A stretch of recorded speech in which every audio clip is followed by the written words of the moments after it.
Locke lectures. As training has led you to expect, after the lecture there will be a break, and then Yada Peregrin will give his comments, after which there will be a discussion. Now, Bob Brandom, Incompatibility, Modal Semantics, and Intrinsic Logic. Thank you. I'm very glad that we were able to include the technical appendix to this lecture in the booklet that has all the handouts. I'm going to make a lot of claims, and all of the ones that are definite enough are proven in that appendix. My original intention was to have some sort of signal that I would give when I was going to say something that wasn't proven in the appendix, but it ended up involving too much animation for it, so you'll just have to look and see. I closed my previous lecture with an argument building on the idea that every autonomous discursive practice, in order to count as discursive or linguistic practice, that is, in order to count as deploying any vocabulary, must include performances that have the pragmatic significance of assertions, which on the syntactic side are utterances of declarative sentences, and whose semantic content consists of propositions. These pragmatic, syntactic, and semantic conditions form an indissoluble package in the sense that one cannot understand properly any of the concepts, assertion, sentence, or proposition, apart from their relations to one another. This is what I call, somewhat fancifully, the iron triangle of discursiveness.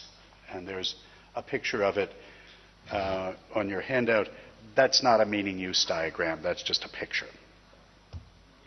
I then proceeded to look at the pragmatic presuppositions of the assertional practices that are on this account PV necessary to deploy any autonomous vocabulary.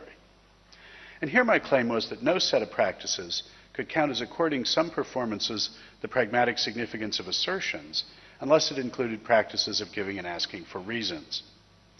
This is the claim that within the pragmatic dimension of the triad, asserting and inferring also form an indissoluble package, each element of which is in principle intelligible only in a context that includes the other. Assertional and inferential practices, I claim, are reciprocally PP necessary.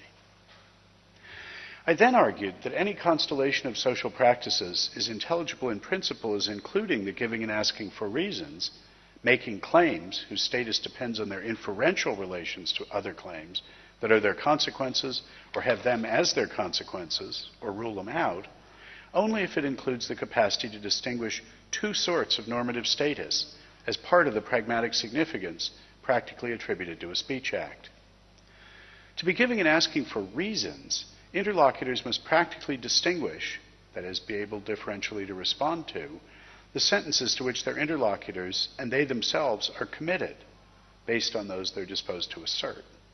And they must distinguish sentences to which their interlocutors and they themselves are entitled, based on those they're committed to. These practical committive capacities need not be infallible by any standard of ultimate correctness, and they need not be complete. But unless interlocutors make at least these two sorts of discrimination, what they're doing doesn't deserve to count as producing and consuming reasons.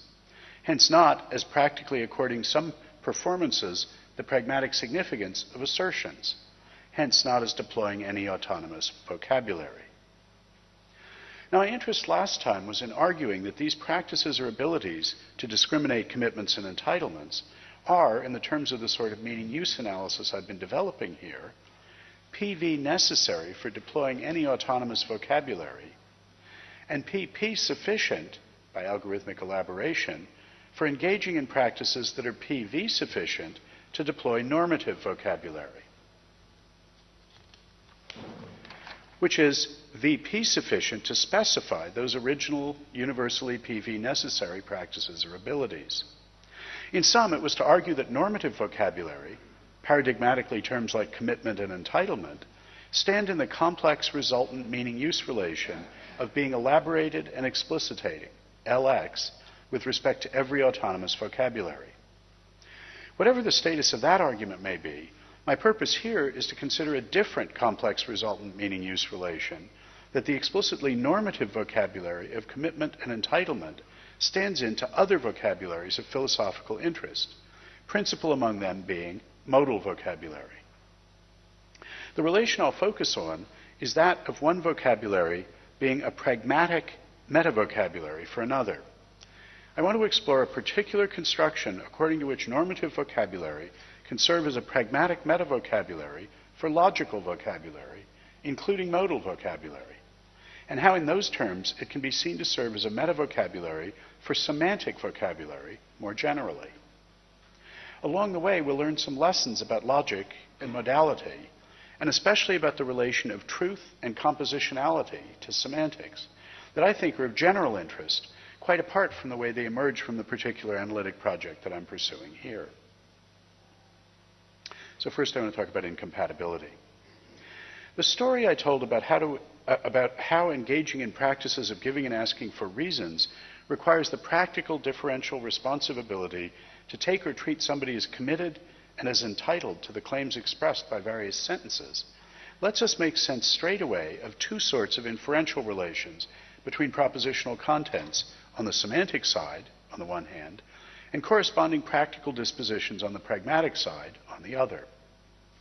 One takes or treats Q as an inferential consequence of P in one sense by being disposed to attribute commitment to what's expressed by Q to whomever one credits with commitment to what's expressed by P. And one takes or treats Q as an inferential consequence of P in another sense by being disposed to attribute entitlement to the claim that Q to whomever one credits with entitlement to claim that P, at least feasibly.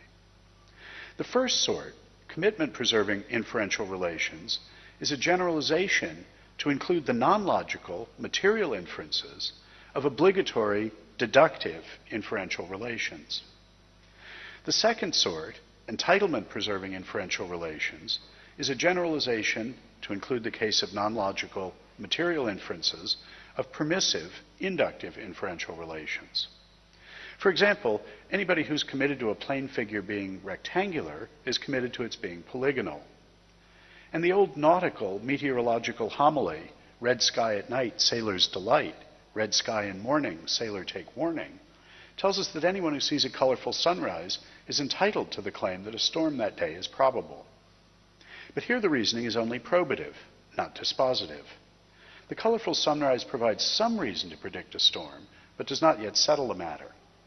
Other considerations, such as a rising barometer, may license one not to draw the conclusion one would otherwise be entitled to by the original evidence.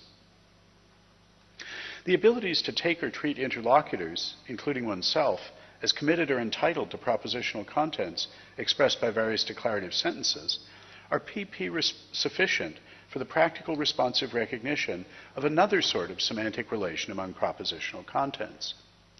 For being disposed to respond to anyone who's committed to P is thereby precluded from counting as entitled to Q, and let's say vice versa, is treating P and Q as incompatible. On the pragmatic side, this is a normative relation. It's not that one cannot undertake incompatible commitments, make incompatible assertions, or for that matter, promises. Finding that one has done so is an all too common occurrence. But the effect of doing that is to alter one's normative status, to undercut any entitlement one might otherwise have had to either of the incompatible commitments. For each commitment counts as a decisive reason against entitlement to the other incompatible one.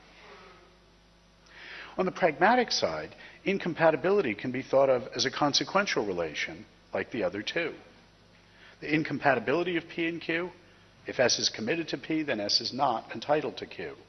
Committive consequence, if S is committed to P, then S is committed to Q. Permissive consequence, if S is committed and entitled to P, then S is, prima facie, entitled to Q. But it's not an immediately inferential relation, since the conclusion is the withholding of a primary normative status rather than the inheritance of one. Incompatibility relations do, however, underwrite a kind of inferential relation. The idea is an old one. Sextus Empiricus says, perhaps referring to Chrysippus, quote, "And those who introduce the notion of connection say that a conditional is sound when the contradictory of its consequent is incompatible with its antecedent." End of the quote. Now, my concern isn't with when a conditional is sound, but when the underlying inference that such a conditional is VP sufficient to specify is a good one in the material, that is, in the non, or maybe better, pre-logical sense of good inference that I'm trying to articulate. And I don't want to assume at this stage that we're in a position to identify the contradictory of any claim. But the notion of material incompatibility can serve in its place. If we make those adjustments, we get the following definition corresponding to that of Sextus. P incompatibility entails Q, just in case everything incompatible with Q is incompatible with P. So Pedro is a donkey, incompatibility entails Pedro is a mammal. For everything incompatible with Pedro's being a mammal, for instance, his being an invertebrate, an electronic apparatus, or a prime number, is incompatible with Pedro's being a donkey. I said before that the inferential relations among the propositional contents expressed by declarative sentences that correspond on the semantic side to inheritance of commitment can be thought of as a generalization, to the material case, of deductive and inferential relations, and that those corresponding to inheritance of entitlement can be thought of as a generalization to the material case of inductive inferential relations. So we may ask, do incompatibility entailments similarly generalize some kind of inferential relation that we already recognize in other terms? I think they do, and that the inferences in question are counterfactual supporting, modally robust inferential relations, the kind of inferences made explicit by modally qualified conditionals. The fact that the properties of being a donkey and being a mammal stand in the relation of incompatibility entailment means that every property incompatible with being a mammal is incompatible with being a donkey.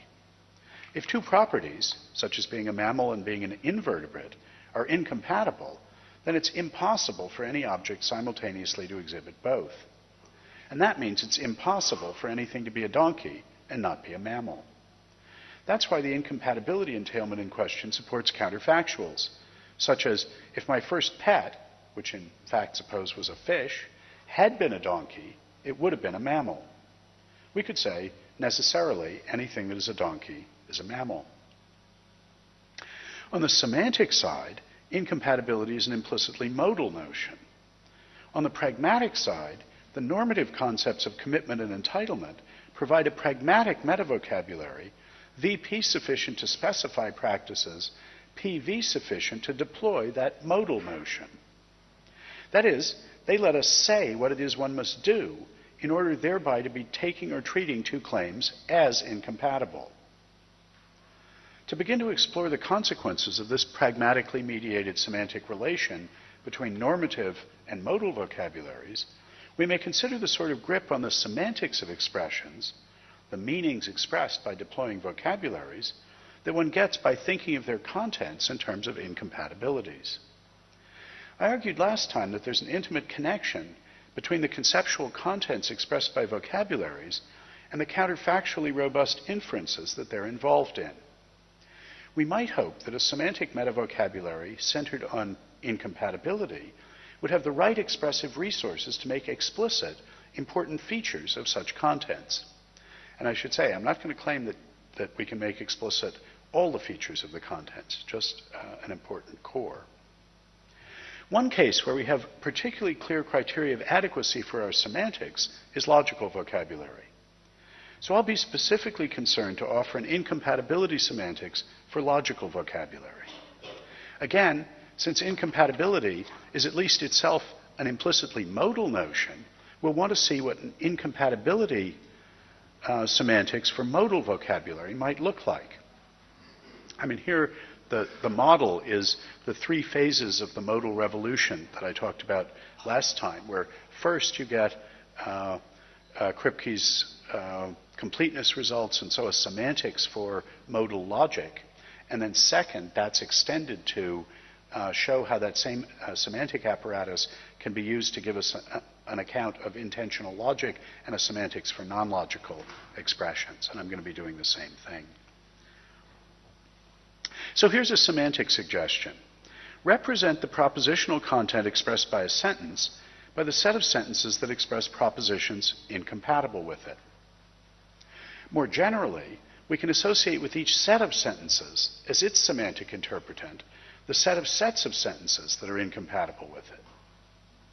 The generalization from seeing incompatibility as a relation among sentences to seeing it as a relation among sets of sentences acknowledges an important structural fact about incompatibility.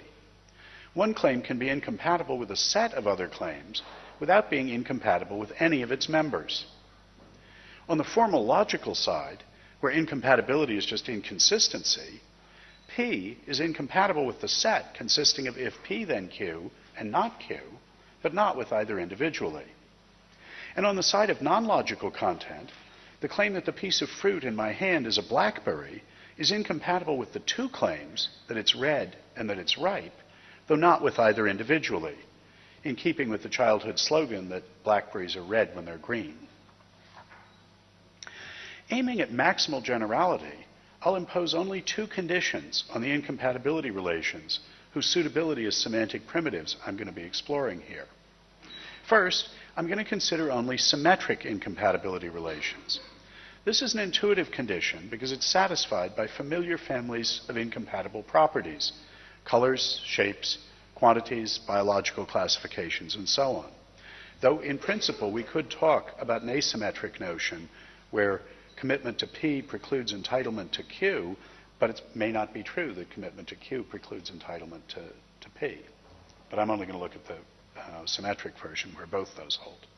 Second, if one set of claims is incompatible with another, so is any larger set containing it.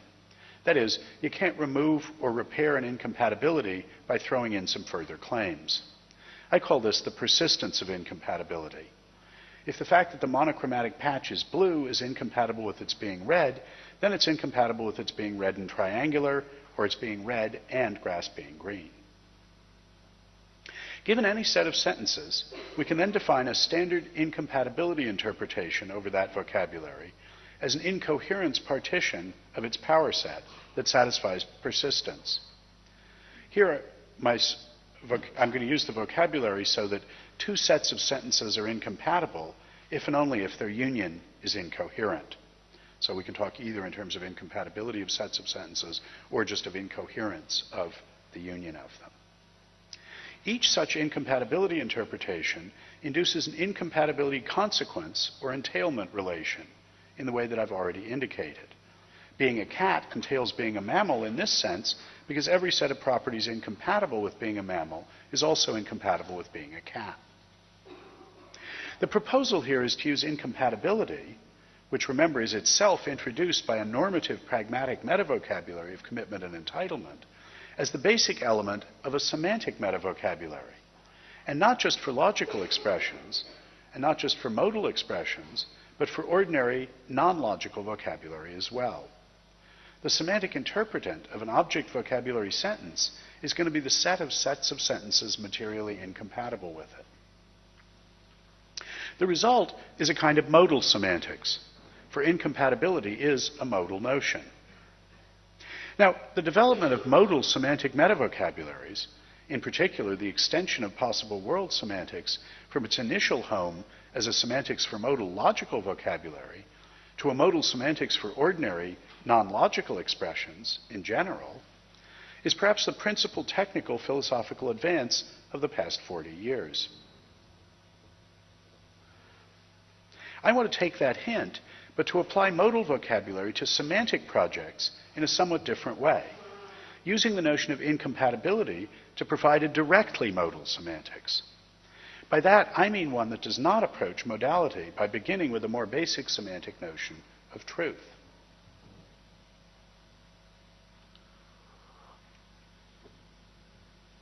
Here's what I mean. Classical possible world semantics proceeds in two stages. Like more traditional semantics, its basic semantic notion is that of truth. It begins by relativizing truth evaluations to points of evaluation, paradigmatically possible worlds. Then, at the second stage, necessity and possibility can be introduced by quantification over such points of truth evaluation, possibly exploiting structural relations among them, such as accessibility relations among possible worlds, or the ordering of time and place coordinates if we're doing tense logic, for instance. The semantic interpretants of expressions are in the first instance functions from points of evaluation to extensions or truth values. This is one natural way to capture the element of generality that Ryle insisted was present in all endorsements of inferences. And now I'm going to be quoting from that same classic essay that I talked about last time. He says, quote, "Some kind of openness, variableness, or satisfiability characterizes all hypothetical statements alike, whether they are recognized variable hypotheticals, like for all x, if x is a man, x is mortal, or are highly determinate hypotheticals, like if today is Monday, tomorrow is Tuesday." End of the quote. By contrast to such two-stage approaches, semantics, done in terms of incompatibility, is directly modal. One may, if one likes, think of the incompatibility of P and Q as the impossibility of both being true. But that characterization in terms of truth is entirely optional. Incompatibility is itself already a modal notion. And for semantic purposes, we can treat it as primitive, even though I've suggested how we can give a normative pragmatic metavocabulary to introduce it. But we can think of it semantically as a primitive. The explication that I've offered is in pragmatic terms, saying, in terms of the normative notions of commitment and entitlement, what one must do in order to be taking or treating two claims as incompatible. The element of generality that Ryle pointed to comes in because assessing entailments requires that we look at all the claims that are incompatible with the conclusions and the premises. One claim is an incompatibility consequence of another only if there's no set of sentences incompatible with the conclusion and not with the premises. And here it's important that those potential incompatibility defeasors are not limited to sentences that are true. Even if, as a matter of fact, all the coins in my pocket are copper, that a coin is in my pocket does not entail in this sense that it's copper, since this coin is silver is incompatible with its being copper, but not with its being in my pocket, even though it's not true that it's in my pocket. For, as we want to say, it could be in my pocket. That non-actual state of affairs is possible. And that modal fact is reflected in the fact that a coin's being silver is not incompatible with its being in my pocket.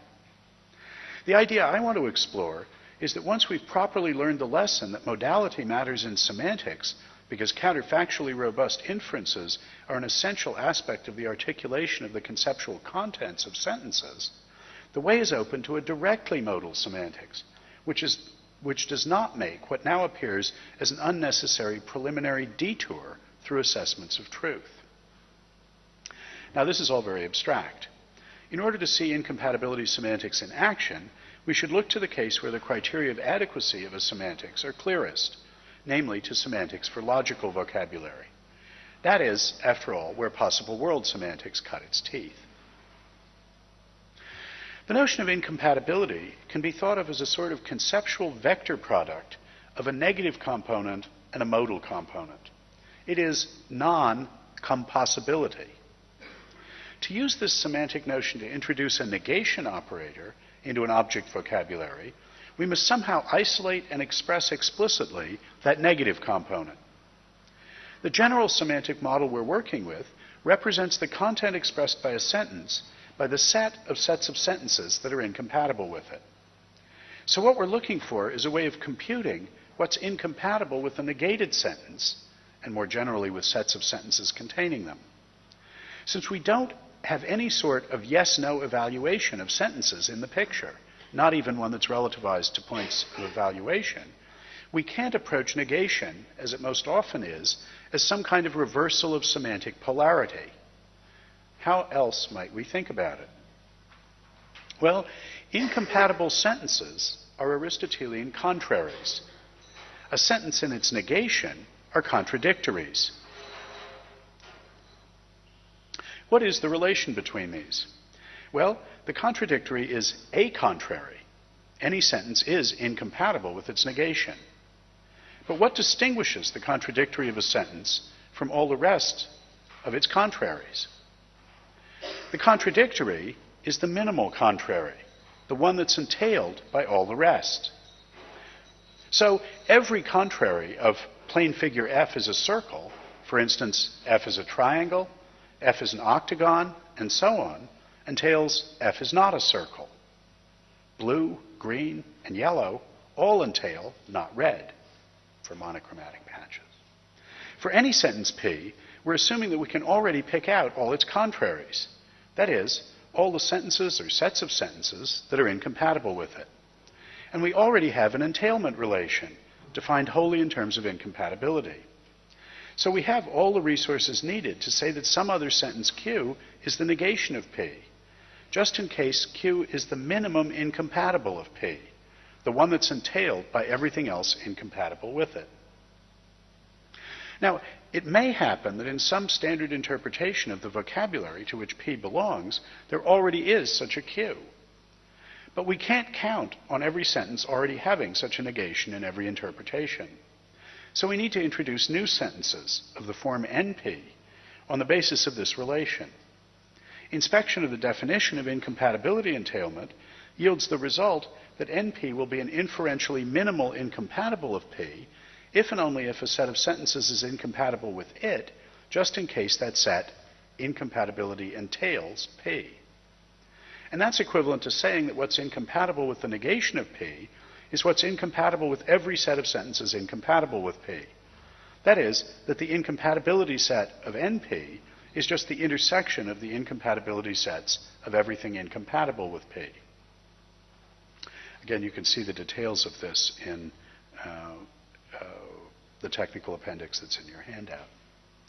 This definition lets us recursively add for every sentence P of the language its negation NP, and to compute the incompatibility sets of those negations so as to satisfy the principle that everything incompatible with P entails NP. Extending the incompatibility relation to apply to sets of sentences that include arbitrarily iterated negations then automatically extends the incompatibility consequence relation, which is defined in terms of it. And it's easy to show, wasn't it easy to show, Al? It's easy to show that that extension is inferentially conservative. That is, that the extended consequence relation does not add or subtract any consequences that involve only the old vocabulary. What are the properties of negation given this incompatibility semantics? It turns out to have all the familiar and desirable properties we might expect in a negation. Because P and NP are guaranteed to be incompatible, every set of sentences that contains or entails both, what we're now in a position to characterize as inconsistent sets of sentences, is guaranteed to be incoherent. Further, negation contraposes appropriately with incompatibility entailment. That is, P entails Q if and only if not Q entails not P. And every sentence is incompatibility equivalent to its double negation. P entails NNP, and NNP entails P. Further logical properties of negation depend on its interaction with other connectives, and so have to be considered after we've introduced them. So, the procedure is to start with a material incompatibility and consequence structure that articulates the contents of non-logical vocabulary, and on that basis introduce logical vocabulary, in this case negation, whose content is derived from that of the non-logical vocabulary on which it's based. And a corresponding procedure permits the introduction of conjunction. Here the most important fact to acknowledge is that something can be incompatible with a conjunction even though it's not incompatible with either conjunct. That the fruit in my hand is a blackberry is incompatible with its being red and ripe, even though it's not incompatible with its being red, and it's not incompatible with its being ripe. This is the phenomenon that led us to think about incompatibility relations among sets in the first place. And that's the clue as to how to compute the incompatibilities of conjunctions. What's incompatible with the conjunction, KPQ, should just be whatever is incompatible with the set, consisting of P and Q. Once again, we can introduce conjunctions recursively and conservatively in this way, along with negations, so as to extend any standard incompatibility relation by computing incompatibilities for all sentences formed from the basic vocabulary of primitive proposition letters, let's say, by arbitrary iterations of conjunction and negation. And it's easy to show that under this definition, conjunction acts like conjunction. It's obvious from the semantic definition that the set consisting of two premises, P and Q, entails their conjunction. And it follows immediately from the persistence of incompatibility that a conjunction entails each of its conjuncts. It's less obvious, but it turns out to be true, that this definition also validates the principle that if P entails Q and P entails R, then P entails their conjunction. In fact, conjunction behaves classically. And furthermore, it interacts with negation in the familiar ways. The full logic is distributive. To make a long story short, the logic that's generated by these semantic definitions of negation and conjunction in terms of incompatibility is just classical logic. Now note that negation and conjunction are not interpreted semantically by anything at all like truth functions. And we'll see that their semantics is in both cases intentional, with an S, in definition, but nevertheless extensional in result, in the sense that it yields just the theorems of classical two-valued logic. And I'm going to want to draw philosophical conclusions from that later. What sets incompatibility semantics apart is that we can exploit the fact that incompatibility is a modal semantic primitive to introduce modal logical vocabulary in the very same setting and in the very same terms in which we introduce the classical, non-modal logical vocabulary. On the semantic approach I'm pursuing, to introduce a connective, one specifies how to compute its incompatibilities. So the question is, what intuitively should be taken to be incompatible with necessarily P, that is, with the necessity of P? Put otherwise, what claims rule out the necessity of P? Clearly, anything incompatible with P is incompatible with necessarily P. Given the definition of entailment, that just says that the rules for computing incompatibilities of necessarily P should ensure that necessarily P entails P. But what else is incompatible with the necessity of P besides things that are incompatible with P? Here's a basic thought. To be incompatible with necessarily P is to be compatible with something that doesn't entail P.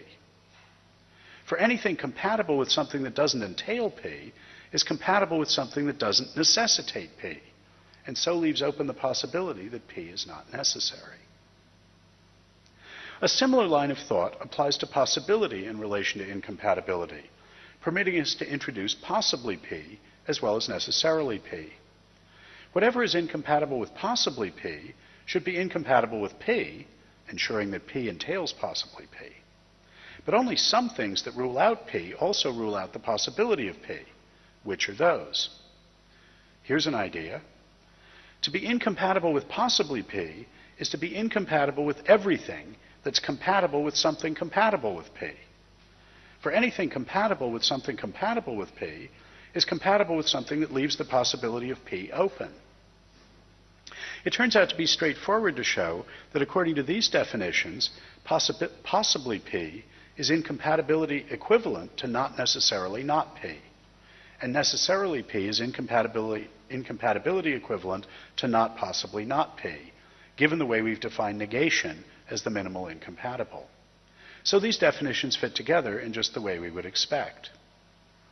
To make another long story short, and the long story's in the appendix, the modal logical theorems that are valid on all standard incompatibility frames given these definitions are just those of the familiar Lewis system S5. This is the system in which it's true both that whatever is necessarily necessary, and that whatever is possible is necessarily possible. In the usual Kripke semantics, this is the modal logic generated by accessibility relations among possible worlds that are reflexive, symmetric, and transitive. In the tangled jungle of modal logical systems, this is the unexciting, well-studied, well-behaved, plain vanilla modal analog of the classical non-modal propositional calculus. Okay. What you'll find next on your handout is a meaning-use diagram corresponding to this incompatibility semantics for modal logical vocabulary. Now, of course, at this point, I think this diagram is simply perspicuous the way it's written, but nonetheless, let me try and give us some help in reading it. The basic meaning-use relations 1 through 3 are by now familiar. I've argued that every autonomous discursive practice, you see that up there at the right, V autonomous, must include practices of giving and asking for reasons, as part of the iron triangle of discursiveness, and that involves distinguishing in practice between the deontic statuses of commitment and entitlement. Again, we saw last time that it's sufficient to introduce normative vocabulary, specifically the deontic modal vocabulary of commitment and entitlement, which is VP sufficient to specify the triadic inferential substructure of practices of giving and asking for reasons. The triadic inferential substructure is the commitment preserving inferences, the entitlement preserving inferences, and the incompatibility entailments. Those facts are represented by the meaning-use relations 5 and 6. We also saw how practically distinguishing commitments and entitlements underwrites a notion of practical incompatibility of commitments, where commitment to one claim is taken or treated as sufficient to rule out entitlement to another. That's meaning-use relation 4, which permits the introduction of a semantic meta-vocabulary that lets one say that two claims are incompatible, and that claims stand in the relation of incompatibility entailment. That's meaning-use relation 7, that goes up to the V that has incompatibility and the entailment relation. We've now seen, I've gestured at, how that semantic meta-vocabulary allows one to extend the original vocabulary by introducing modal logical vocabulary. That's meaning-use relation 8, which has the expressive power to define a connective that says in the object vocabulary that two claims are incompatible. This will be necessarily not P and Q, ln KPQ. Basic meaning-use relation 9 accordingly exhibits the modal logical vocabulary as a kind of semantic meta-vocabulary for incompatibility. Complex meaning-use relation resultant 1 analyzes the sense in which the vocabulary of modal logic S5 is implicit in the use of any autonomous vocabulary. This analysis is a further cashing out of what last time I called the modal Kant-Sellers thesis. I'm going to say some more about that.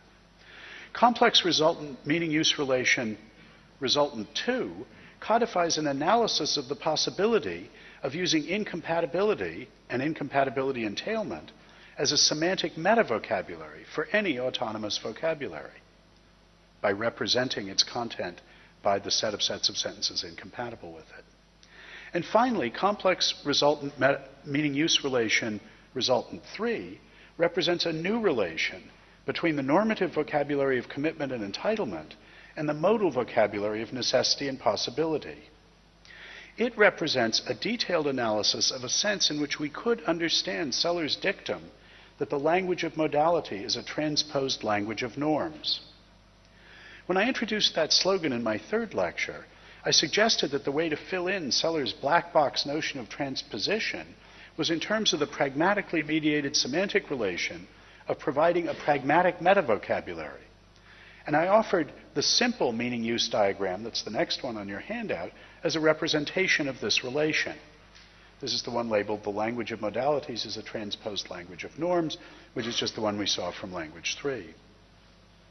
We're now in a position to unpack what there were represented as two basic meaning-use relations.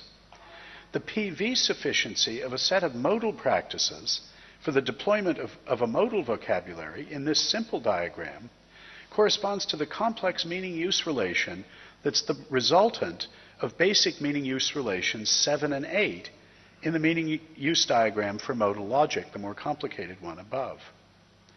The VP sufficiency of normative vocabulary to specify those implicitly modal vocabulary deploying practices now shows up as the complex meaning-use relation that is the resultant of relations 3, 4, 5, and 6 in the more complicated diagram.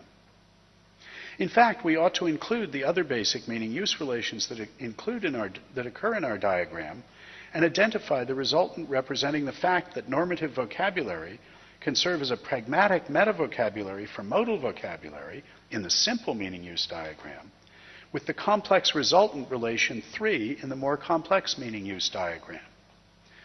So I'm claiming that these two meaning-use diagrams. The simple one labeled the language of modality as a transposed language of norms, and the more complicated one that's filled in by the account of how you can use incompatibility as a semantic introduced in pragmatic normative terms, introduced pragmatically in normative terms, as a semantic metavocabulary to introduce modal vocabulary, shows that the more complicated meaning-use diagram is an analysis, an unpacking of the simpler one. I actually thought all of that before I had these meaning-use diagrams to help me keep track of it. There were some sleepless nights and some shoes worn out doing that. That complicated meaning-use diagram accordingly offers a detailed analytic reading of the Salarzian claim that the language of modality is a transposed language of norms, when that's understood as asserting a complex, pragmatically mediated semantic relation between deontic and alethic modal vocabularies. Now, Seller's claim might or might not be correct, and this interpretation as analysis of it might or might not be correct. I mean, I've given you arguments that they are, but maybe in the end that's not right. But I take it to be a signal measure of the power of the metaconceptual apparatus of meaning-use analysis that it so much as permits the expression of such a detailed reading. And I've worked hard here to justify meaning-use relations 4, 7, 8, and 9. Regardless of how successful those efforts have been, the fact that the meaning-use analysis tells us exactly what constellation of subclaims we must argue for in order to justify the overall account seems to me to constitute concrete progress in our grasp of and control over the philosophical claims we make in this area, particularly about normative and modal vocabulary. The complex, pragmatically mediated semantic relation between deontic and alethic modal vocabularies that shows up here indicates that there's a deep relation between what in the previous lecture I called the modal and the normative, Kant-Seller's theses. In my final lecture, I'll have more to say about this relation and about what it has to do with intensional vocabulary.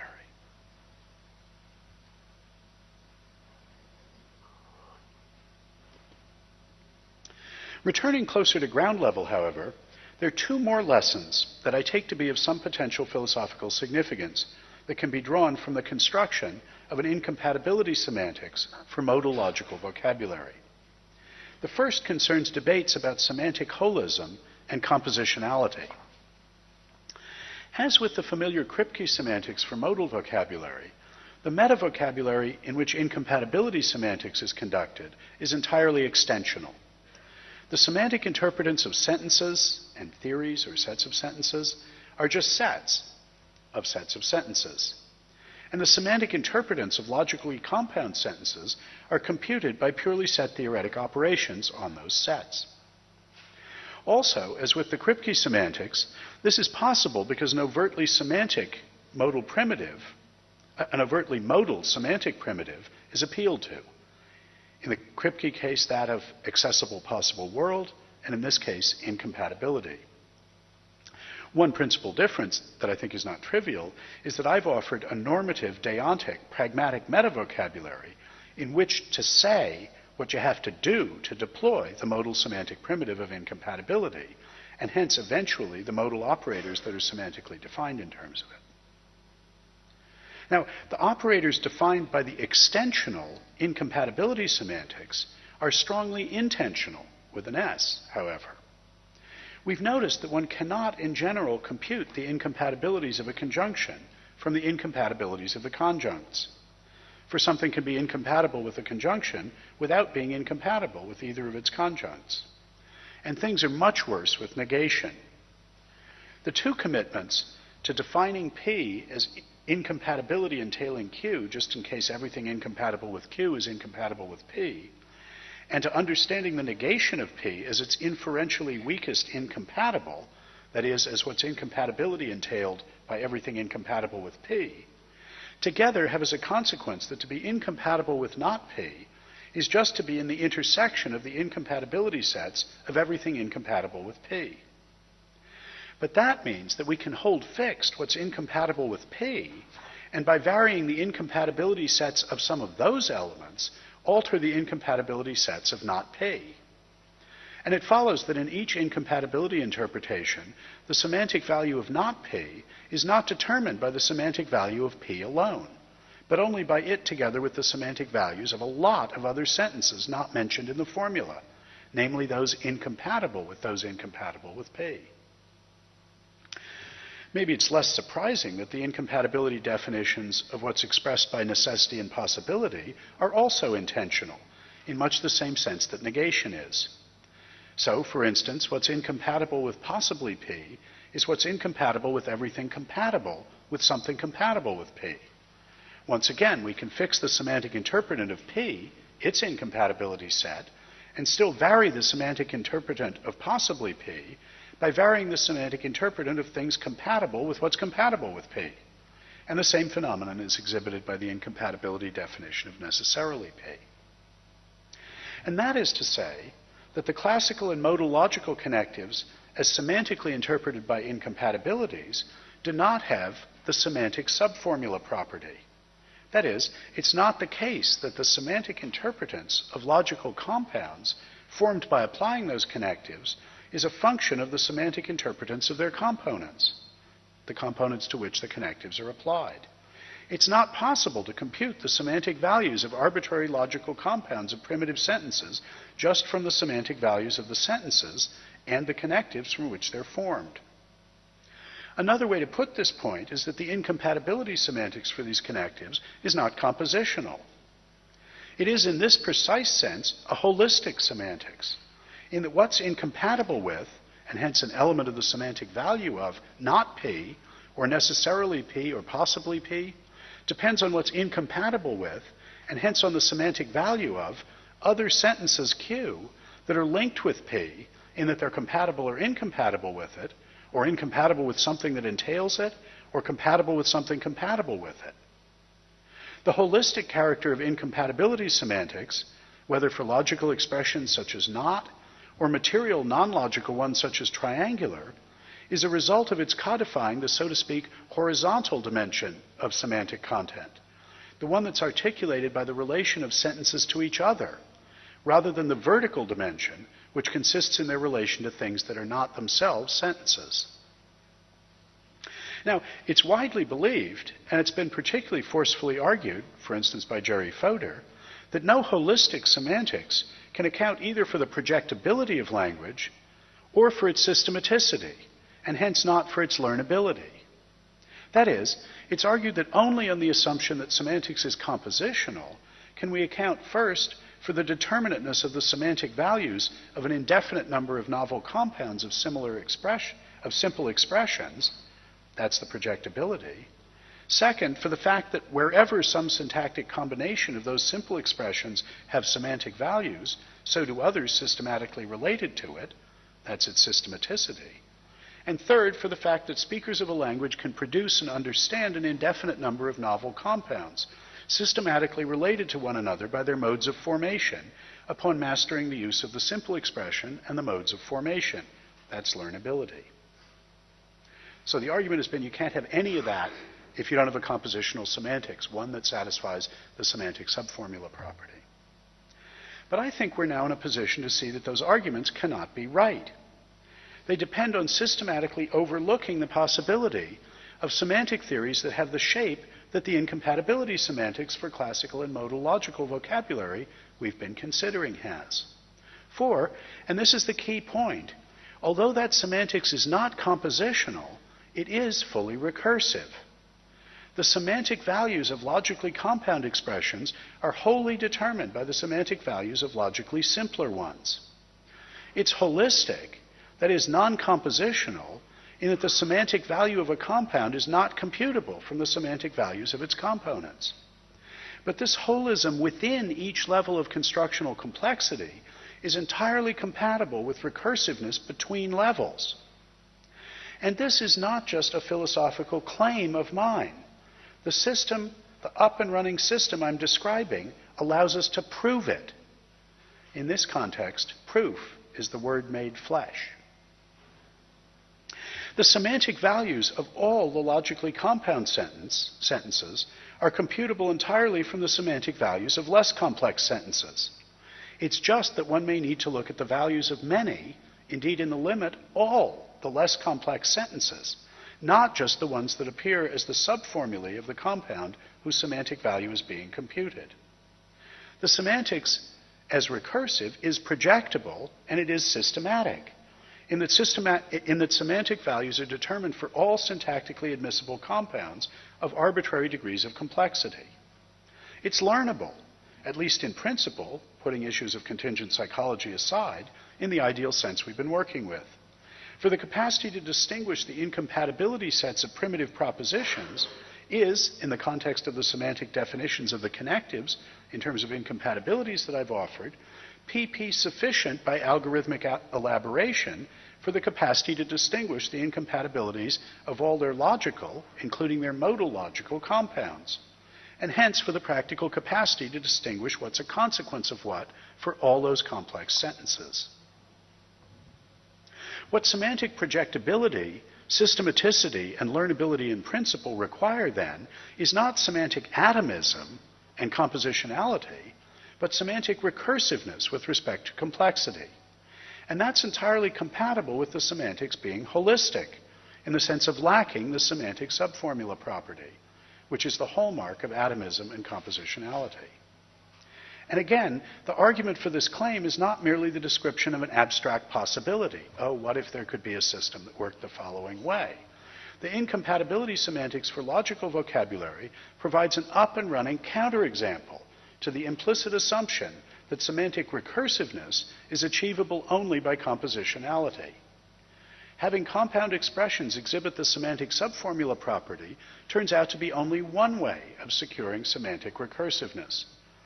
All the standard arguments for semantic compositionality are fallacious. So, here's another side benefit of, or philosophical spin-off from looking analytically at pragmatically mediated semantic relations between antecedently philosophically interesting vocabularies, and a valuable lesson we can learn from the incompatibility semantics that arose from thinking about complex resultant meaning-use relations between normative and modal vocabularies. Well, you see why I'm glad that you have the technical appendices that give all the cash for this. If you just can't believe the things I'm saying, as Leibniz was fond of saying, then let us sit down and calculate. And we'll see whether this works. The order of explanation I've been pursuing up to this point starts with practices of giving and asking for reasons. It argues that they are PP sufficient for practices of deploying basic normative vocabulary, in particular the deontic modal vocabulary of commitment and entitlement. It uses that as a pragmatic metavocabulary that specifies how to deploy a modal notion of incompatibility. And it uses that as the basic semantic metavocabulary in which to define a consequence relation of incompatibility entailment. And finally, on that basis, it offers semantic definitions of logical vocabulary, including modal operators. But it is possible to exploit the pragmatic and semantic relations appealed to in this approach in service of a different order of explanation. In particular, instead of defining a semantic consequence relation in terms of a prior notion of incompatibility, we can start with a consequence relation, either a logical consequence relation or a material one that depends on the contents of the non-logical vocabulary that articulates its premises and conclusions. We can start with a consequence relation and impute an incompatibility relation on that basis, so as semantically to generate just the consequence relation, just that consequence relation by the procedures I've already put in place. So far, I've been arguing if you get a notion of incompatibility from wherever, you can get a notion of consequence from that by saying that Q is a consequence of P, just in case everything incompatible with Q is incompatible with P. But now I'm saying there's a procedure where if you're given some consequence relation, either a logical one or some material one, you can use that same principle say, well, something's good according to the consequence relation, just in case everything incompatible with its consequent is incompatible with its antecedent, and calculate, impute what must be incompatible with what in order to generate just that consequence relation. So the idea is to hold fixed the principle that y is a semantic consequence of x, just in case everything incompatible with y is incompatible with x, but use that principle to define an incompatibility relation among sets of sentences of the language that would generate just whatever consequence relation we started with. To make that work, we have to ask what conditions a consequence relation defined on an arbitrary set of sentences has to meet in order to make it possible to define from it an incompatibility relation such that sets of sentences x and y will stand in the original, whatever it is, consequence relation, just in case everything incompatible with y is incompatible with x. It turns out, long story short, look at the appendix, that two conditions suffice, and they appear on your handout under the heading of general transitivity and defeasibility. I'll call any consequence relation that meets those conditions standard. The first just codifies a very minimal condition on consequence relations that corresponds to the usual cut rule of sequent calculi. If from gamma you can get to A, and from delta and A you can get to B, then from gamma and delta you can get to B. I think that principle is on your handout too. The second, defeasibility, says that if y is not a consequence of x, then there's some witness of that. There's something that yields an absurdity, something that has everything as a consequence, when added to y but not added to x. In the appendix, I show that if a consequence relation meets those two conditions, then it's possible to define from it an incompatibility relation that will generate exactly that consequence relation as incompatibility entailment by identifying incoherent sets, just as those that have all sets as their consequences, and then taking two sets to be incompatible if and only if their union is incoherent. And that's to say that for every standard consequence relation, every one that meets those two conditions, we can find a standard incompatibility relation that semantically validates it. Now, how interesting the representation theorem that comprises these soundness and completeness results is depends on how severe a constraint on consequence relations that second condition of defeasibility is. Because I say the first one of general transitivity just codifies the cut rule that basically every consequence relation satisfies. The easiest way to assess that is to see what familiar or otherwise interesting consequence relations do and do not satisfy defeasibility, and so are and are not codifiable in incompatibility terms. I've already argued, in effect, that sentences attributing ordinary compatible families of incompatible properties, paradigmatically the family of shapes and of colors, membership in various biological or physical kinds, but there are lots of families like this, exhibit material consequence relations that are standard in this case. For those sentences stand in the material consequence relations defined by their incompatibilities. So, for instance, all cats are mammals, just in the sense that everything incompatible with being a mammal is incompatible with being a cat. And those, the representation theorem shows, meet the two conditions of standardness. But what of other consequence relations that are not defined to begin with in terms of incompatibility?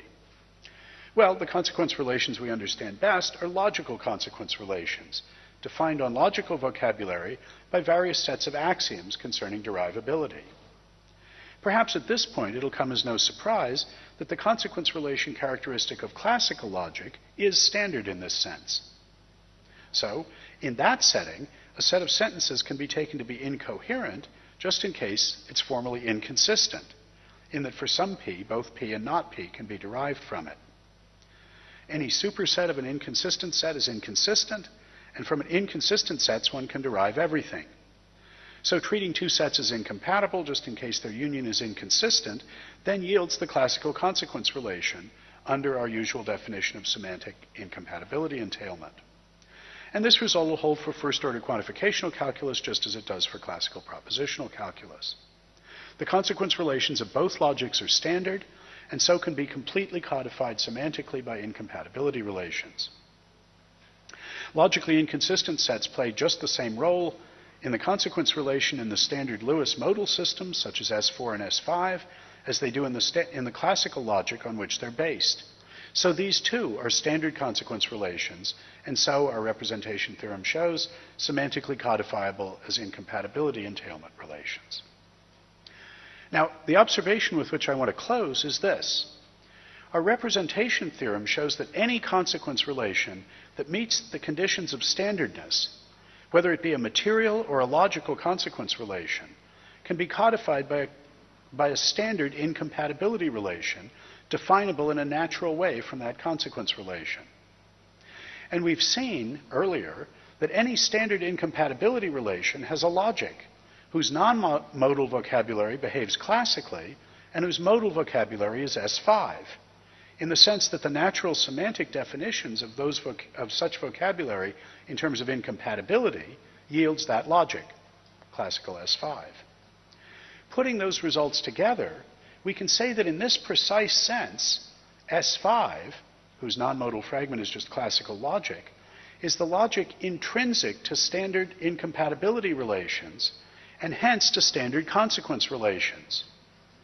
But since not only classical logic, but all the usual modal logics, not just S5, but K, T, S3, S4, and B, have standard consequence relations, classical logic and modal S5 are the intrinsic logics of all of them, for instance of S4, as well as the others. And although the consequence relation of intuitionistic logic is not standard, so not codifiable by a standard incompatibility relation, in a natural sense it does implicitly contain a standard consequence relation. If we just treat, so does intuitionistic S4 have classical S5 as its intrinsic logic.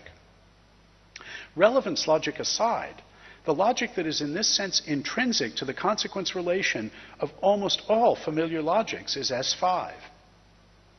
S5 accordingly has some claim to being the modal logic of consequence relations, whether material or logical.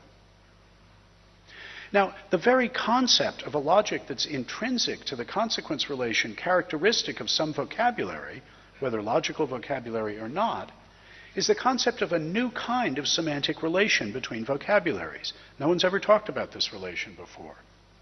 The concept of a logic intrinsic to a consequence relation associated with a vocabulary is mediated by the vocabulary of incompatibility, in terms of which, on the one hand, the consequence relation is codified, according to the representation theorem for extracting standard incompatibility relations from standard consequence relations, and in terms of which, on the other hand, logical vocabulary is semantically introduced. The last thing on your handout, then, is the meaning-use diagram for this new complex resultant semantic relation, consequence-intrinsic logic.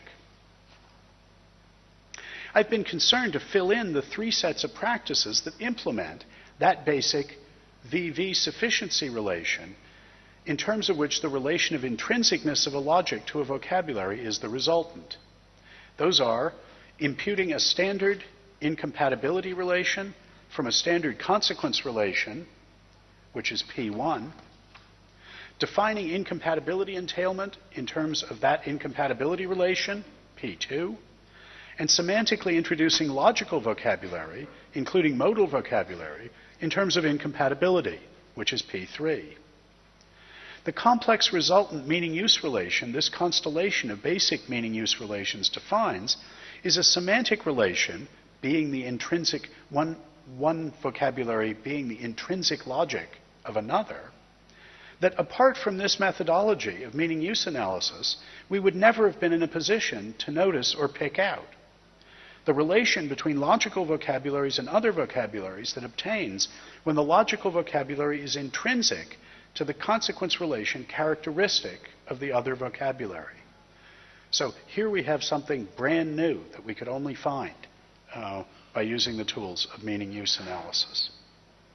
Well, you'll be glad to know that we're done with all the technical material in these lectures. And having put that behind us, I'll shift focus by turning attention in my next lecture to what's expressed by intentional, now with a T, vocabulary, and take up once again, from yet a different perspective, the issue of how to understand, characterize, and analyze relations between normative and modal vocabulary, or if you prefer, between deontic and alethic modalities, as it bears on the very nature of intentionality, the relation between subjects and objects, which will itself show up in this context as a pragmatically mediated semantic relation. Thank you.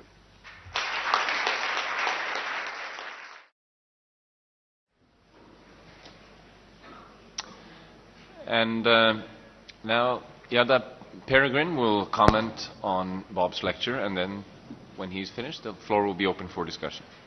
Yada? Thank you, Björn. Well, I am not sure in how far I disagree with what Bob has to say in this lecture, if I do. And it seems to me that this commentary is a good way to find out. I think that before I start, I should point out how much I am, as a philosopher, indebted to Bob. Because I think that since the time I read Making It Explicit for the first time, I have never been the same philosophical person. I read it and said to myself, whoa, this guy says precisely the things which I always wanted to say, but was not able. The odd thing is that, as a result, I sometimes tend to think about Bob as a person whose primary task consists in making me explicit. Needless to say, there is no such commitment on Bob's part.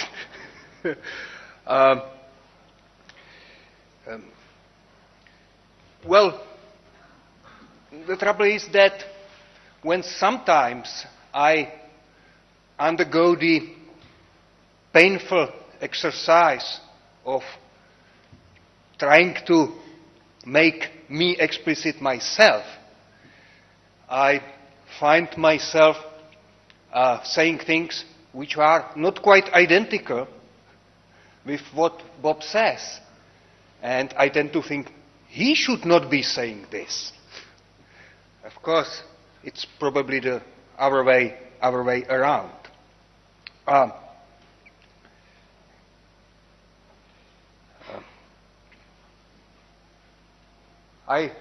As you see, there's a presentation, and the background of the presentation is one of our discussions with Bob many years ago on a famous open-air beer party of a famous Logica conference.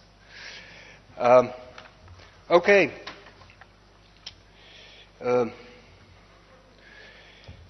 Well, I think it's not misguided to see modern philosophy as mostly devoted to conceptual analysis. And as it is hard to analyze a concept otherwise than using other concepts in such or another way, one of the most important decisions a philosopher must make is which concepts should be taken as more primary than other ones, and especially which are to be taken as the unexplained explainers. I think this is a crucial thing. I think there are basically two kinds of reasons that can play a role within such a decision. First, there are what I will call genetic reasons. Some concepts may be seen, at least from a specific viewpoint of a philosopher, somehow genetically preceding or underlying other ones. It would, for example, seem to be reasonable to use the concept of school to elucidate the concept of university rather than vice versa. For, we can say, university is simply a more elaborated school. Then there are reasons which I will call structural. Reasons which have nothing to do with the precedence of individual concepts, but with the general perspicuity of the whole conceptual edifice. What concerns philosophy of language, the central concept is no doubt meaning. But when we look at the beginnings of the semantic theories within modern logic, well, what Tarski used to call scientific semantics, then we can see that this concept stepped wholly into the background, and the crucial concept started to be that of truth. This might be explained by the fact that these theories did not target the intuitive concept of meaning at all, but only perhaps something like its extensional component. However, an explicit defense of taking the concept of meaning as secondary to the concept of truth is also available in its most elaborated version from Donald Davidson. Anyway, it is the concept of truth which appears to be the most standard unexplained explainer of semantics, in the sense that this concept is either not explained at all, as Davidson does, or is reduced to some non-semantic concepts and serves as the basis for the explanation of our semantic notion. Hence, on what I would tend to call the traditional view, we have truth as the foundation. Then we have consequence as, in effect, truth preservation. And we have inference as something, as an approximation of consequence in terms of rules. Well, we theoreticians try to capture consequence that is out there in terms of our parochial means, rules. And meaning is then explained as something like truth conditions and something like that.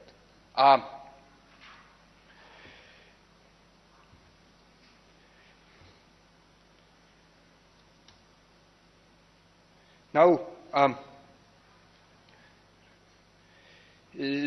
from this viewpoint, I would say that Bob's inferentialism amounts to a real upheaval, for it is now the concept of inference, or perhaps incompatibility, which now constitutes the fundament. So we may have an alternative view, which I would be happy to ascribe to Bob, where the foundation I think is inference, because it's inferential rules which make our language games into what they are, and which lay the foundation of everything else. Then we might think of consequence as something, as a relaxed version of inference. Look, for example, at Carnap's logical syntax of language. This is a wholly syntactic theory, syntactic in the Carnapian sense, inferential in our sense. And despite this, Carnap distinguishes between inference and consequence. So both inference and consequence are treated, so to say, inferentially. So I think there is a room for distinguishing between inference and consequence, even on this construct. Well, and now we have truth as something which relies on inference, or in such or another way. I would be willing to say that truth is that which is preserved by consequence. This would be probably not literally what Bob would want to say. Never mind. What is clear that meaning then amounts to something like an inferential rule.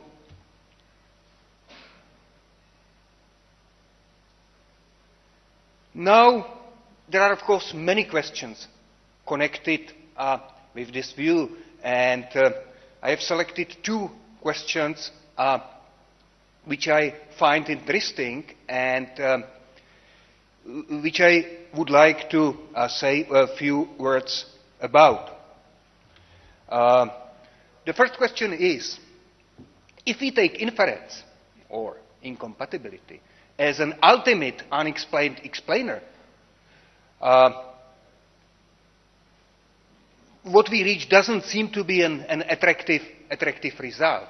So if we do not rest the concept of inference on that of truth, can we explain it in another way? A second question which I find interesting is it possible to reduce other semantic concepts, especially those of truth and meaning, to the concept of inference? Or, of course, the concept of incompatibility. Let me first investigate the genetic reasons for taking inference and or incompatibility as unexplained explainers.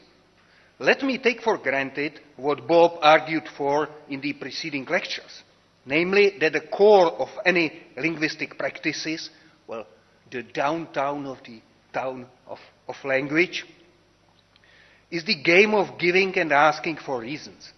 And let us ask, what conditions must a language understood as a collection of expressions fulfill in order to be able to serve as a vehicle of this task? Well, to ask for reasons, I need a way of challenging an utterance. That means I need statements to count as a challenge to our statement. Thus, language must provide for statements that are incompatible with our statements. On the other hand, to give reasons, I need a statement from which the statement constituting the utterance I strive to substantiate follows.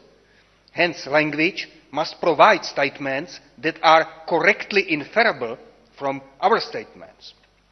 Hence, it seems that from the genetic viewpoint, it is both the concepts of incompatibility and inference that a theory of semantics of the Brandomian kind is to take for granted and is to rest on. Are there further genetic reasons for reducing one of the concepts to the other? Bob seems to take incompatibility to be the underlying concept. And I don't disagree, and I know about some reasons for this. But in view of the fact that it is possible not only to reduce inference to incompatibility, but also vice versa, to reduce incompatibility to inference, this choice does not seem to me to be too important. Given language fulfills certain rather plausible conditions, Bob gives them in the appendix of the lecture, these two concepts can be taken as simply two sides of the same coin, and the decision which to take as basic as wholly arbitrary, at least it seems to me. Hence I tend to see the reasons for reducing inference to incompatibility as more structural than genetic. However, it is worth stressing that it is clear that incompatibility is a kind of a property of sentences. What kind of relation is an inference is not so clear, because we can consider several options. The most natural seem to be to take inference as a relation between finite sequences of sentences and sentences. But we can also take it as a relation between finite sequences of sentences and either sequences of sentences of the length not greater than 1, which would enable us to accommodate incompatibility as an inference with an empty consequent, or any finite sequences whatsoever. This is, of course, the option exploited by Gensen and many of his followers. As I will indicate later, I think that this choice might not be utterly unimportant. Now, let me turn my attention to question 1. That means how to explicate inference or incompatibility outside of semantics. Do we take inference and or incompatibility as ultimately unexplained explainers, or only as explainers not explainable without semantics, but perhaps reducible to some extra-semantic notions? Do we count with a naturalistic explanation of these concepts in terms of, for example, regularities of social conduct? Bob sees a kind of extra-semantic explanation of incompatibility and inference, but not a naturalistic one. We can explain them in terms of certain extra-semantic but normative notions. And Bob is fond in this respect of the notions of commitment and entitlement, as we all know. Commitment is something that one undertakes, either directly or indirectly, but out of the free will, of course given the appropriate social framework. Entitlement, on the other hand, is something one has by default and might rob himself of by means of committed himself to the contrary. The relation between commitment and entitlement, as Bob explains in making it explicit, is in a sense parallel to the one between obligation and permission. We can say that to be committed to something means not to be entitled to its contrary and vice versa. Let us stress that it is not possible to use this relationship to reduce one of the concepts to the other, for we need both to reduce negation to. But this does not bother us now. Thus, when one claims dogs are mammals, one is committed to giving reasons for this claim when challenged. And also he comes to be not entitled to the claims dogs are not mammals. Now, Bob distinguishes 3 different kinds of consequence relations based on the commitment entitlement distinction, which can be summarized as follows.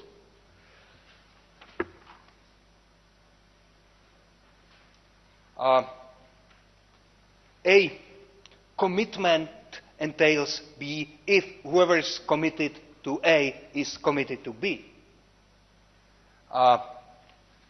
A entitlement entails B if whoever is committed and entitled to A is entitled to B. And A incompatibility entails B if whatever is incompatible with B is incompatible with A, where X and Y are incompatible if who is committed to X cannot be entitled to Y and vice versa. Bob claims that these 3 kinds of consequence relations generalize deductive, inductive, and a modally robust inferential relations respectively.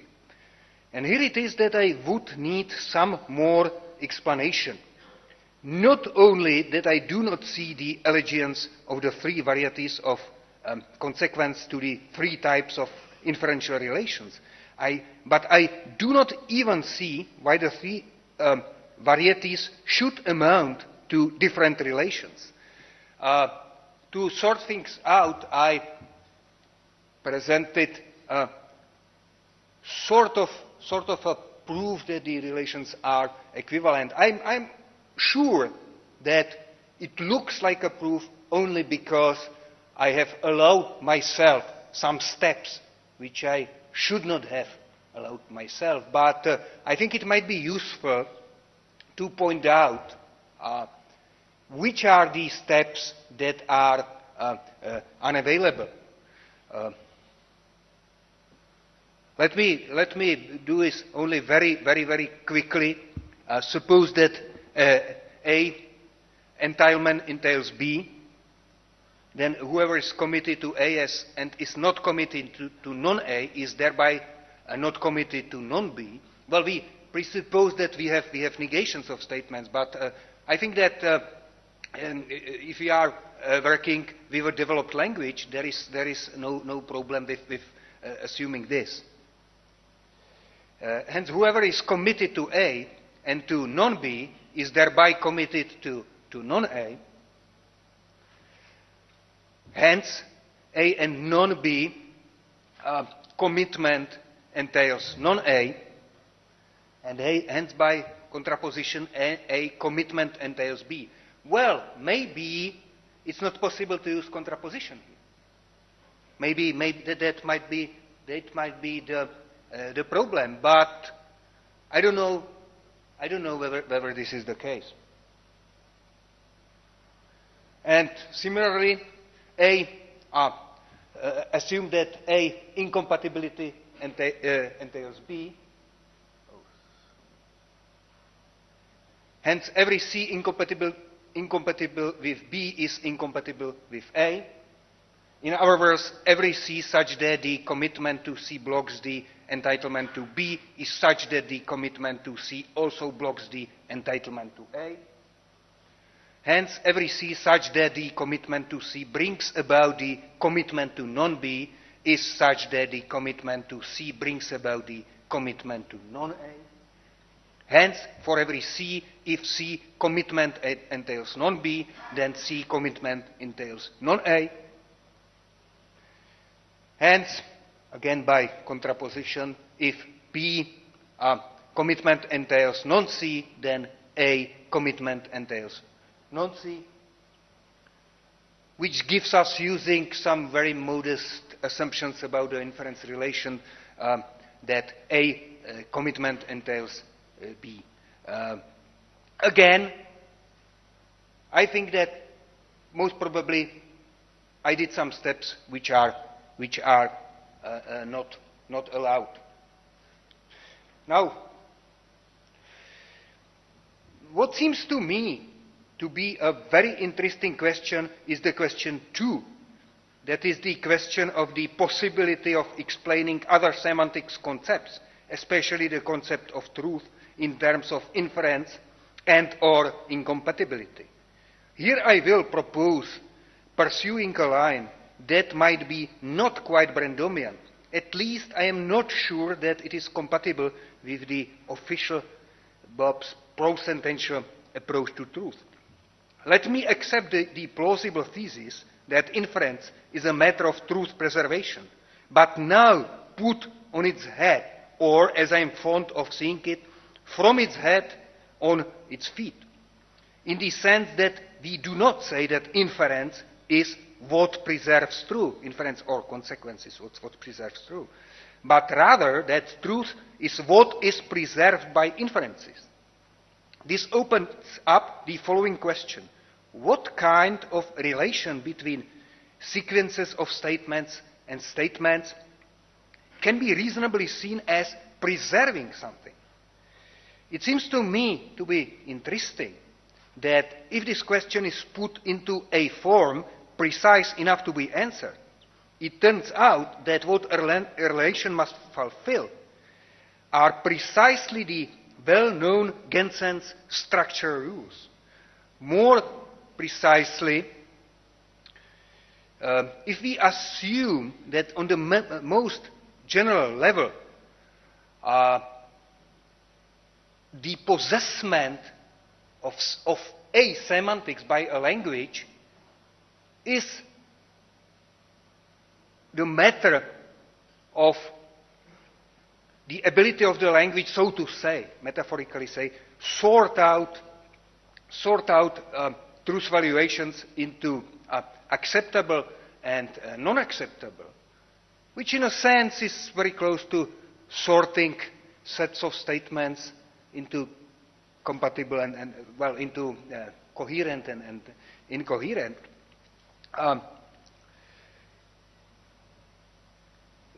We have the results that inference relation can be seen as affecting such a classification just in case it fulfills the Gensenian properties. Now, the last thing I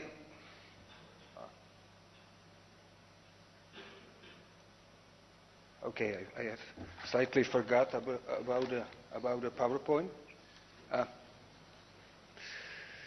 The last thing I would like to say is the following. Bob shows how we can furnish logical operators with an incompatibility semantics, which is a kind of an internal structuralistic semantics.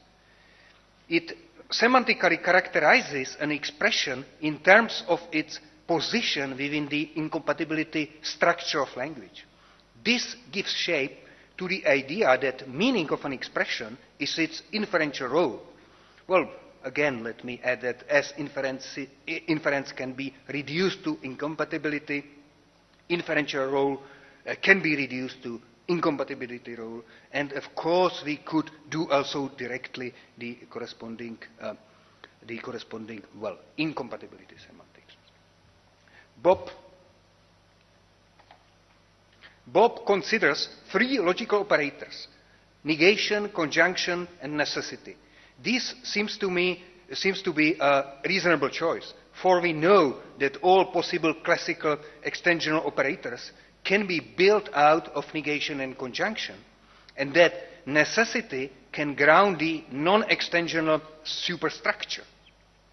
But what I think is interesting is that from the inferentialist viewpoint, we can think not only about such a native semantics, but also about a native choice of logical operators, and to a certain extent, a native logic. Recall that from the inferential perspective, logical operators come into being in response to the drive to make inferential structure explicit. Hence, the operators that would appear native would be those which are naturally needed for this job.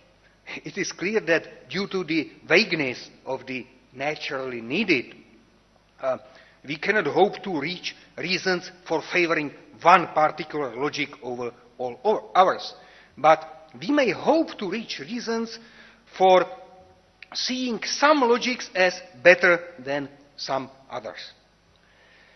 Moreover, it's interesting to look at how the nature of the resulting logical operators depends on the nature of the inference relation they explicitate.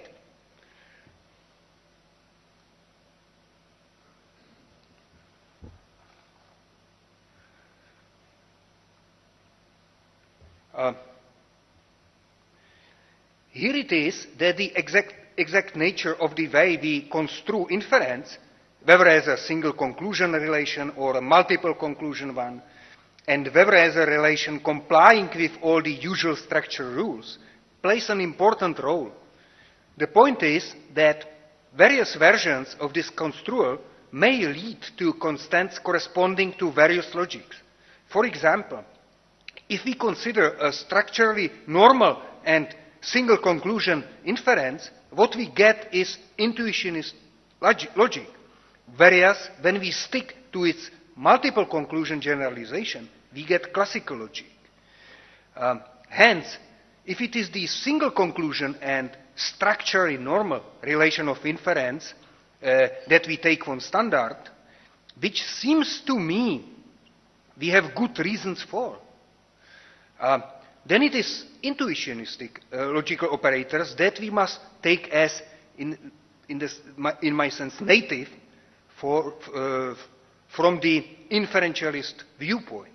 It seems to me that this sensitivity of explicit semantics to the inferential structure may be slightly blocked by the way Bob gets his own incompatibility semantics out of the incompatibility structure. He associates statements and sets of statements with sets of incompatible statements, and then constructs what seems to me to be an essentially Boolean semantics, which naturally leads to classical logic. And my impression is that this is so independently of whether the sets that constitute the formal semantics are based on incompatibility or something else. Thank you.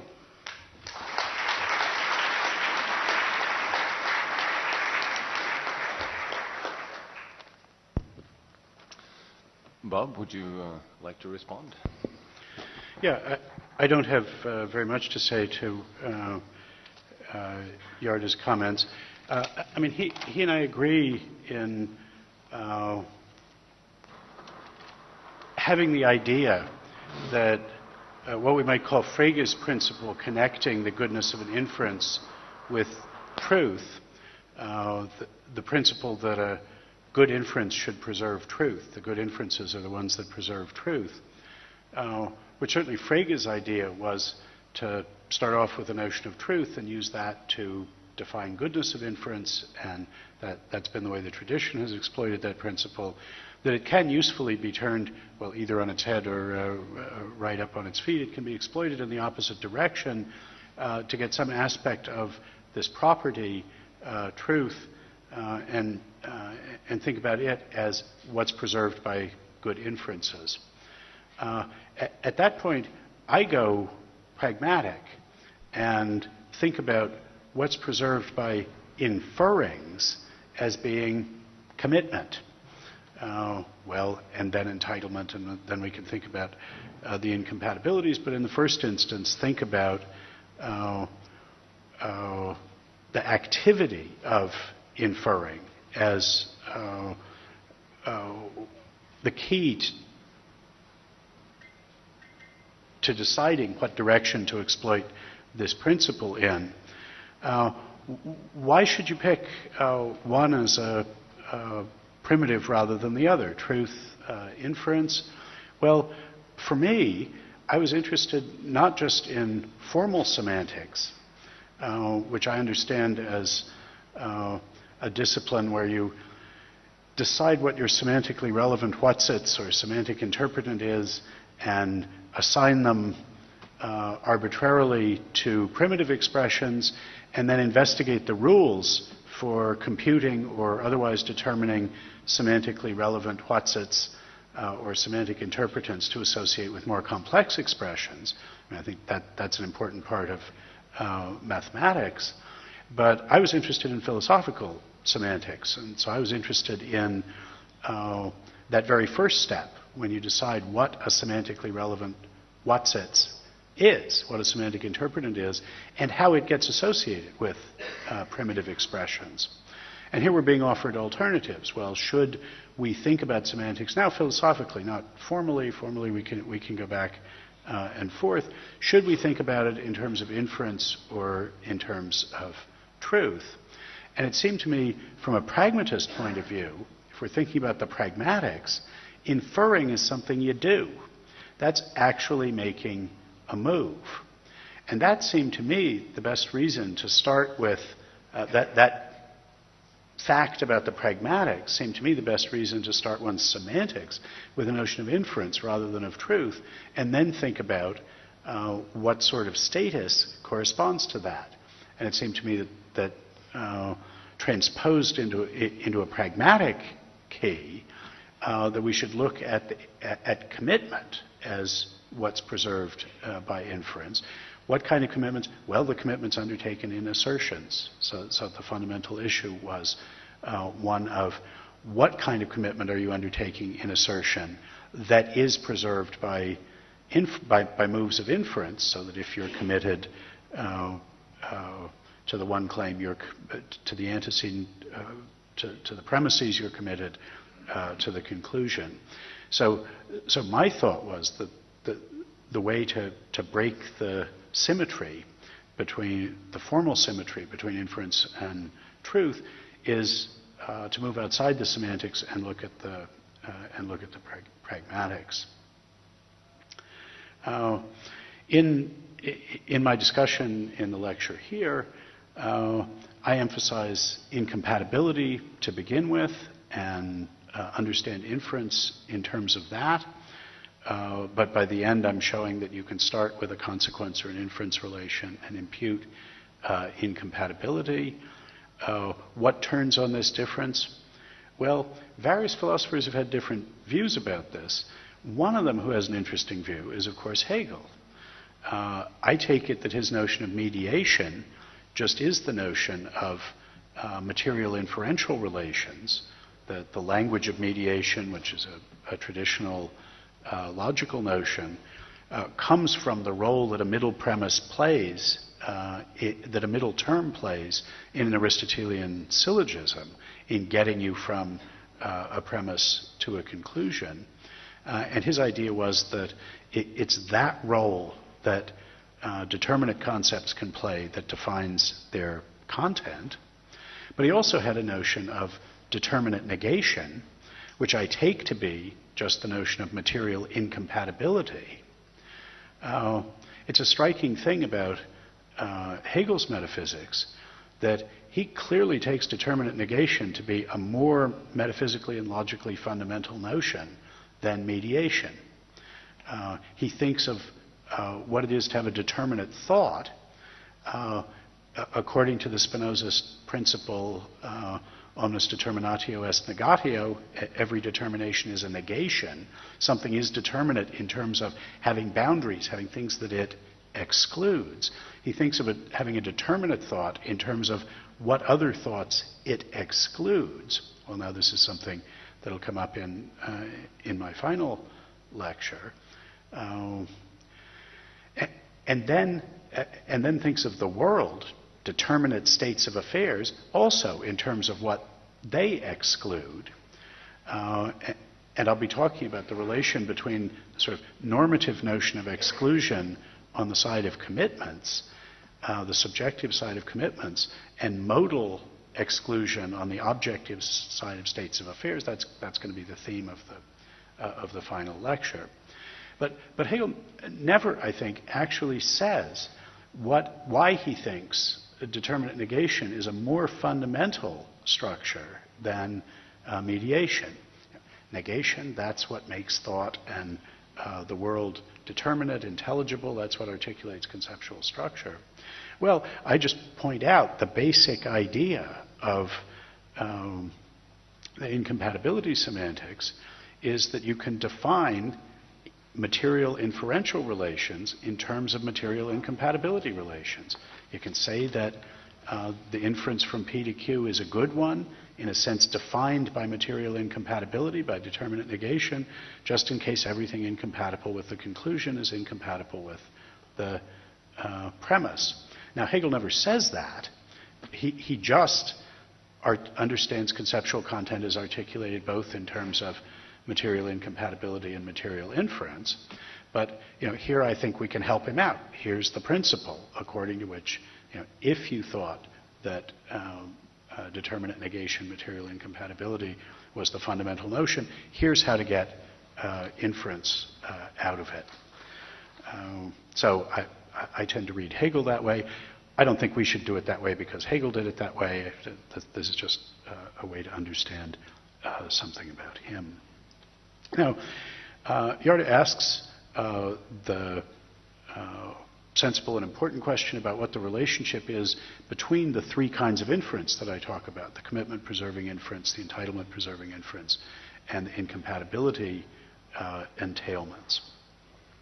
I line those up with deductive inference, inductive inference, and counterfactually robust inference. Now, I think it's pretty clear why the incompatibility entailments line up with counterfactually robust inference. I talked about that a little bit in terms of coins in the pocket in the lecture. Why should the others line up that way? Well, deductive inference in logic, which is the home language game of that notion of deductive inference, is precisely commitment-preserving inference. If you are committed to P and to if P then Q, then you're committed to Q, whether you like it or not, or know it or not. You don't have the choice about that. That's an obligatory move. And if you don't acknowledge that consequence, you're culpable in the game of giving and asking for reasons. So I think of the notion of commitment preservation as something that can extend to non-logical material inferences, that is, inferences that are good in virtue of the content of the expressions as well, in cases like the not logically valid, not deductive inference of the sort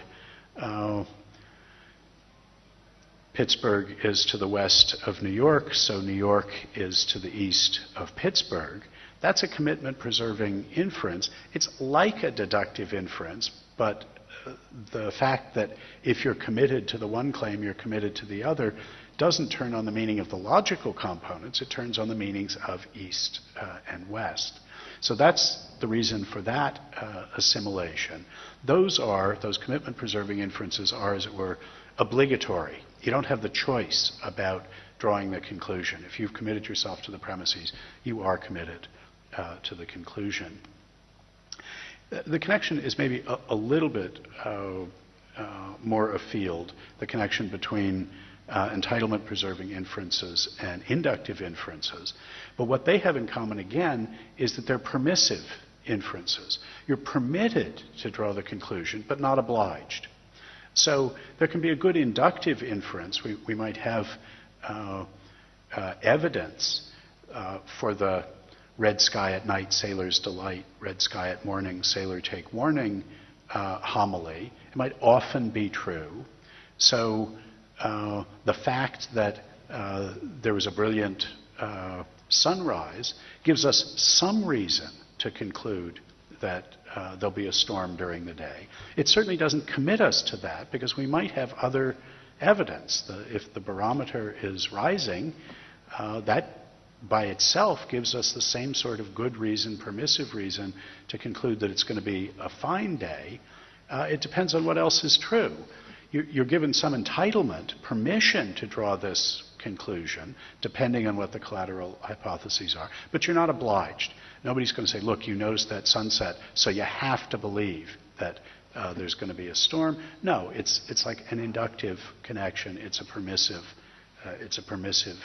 inference. So I don't know about inductive logic. That seems to me to have been a research program that deteriorated, but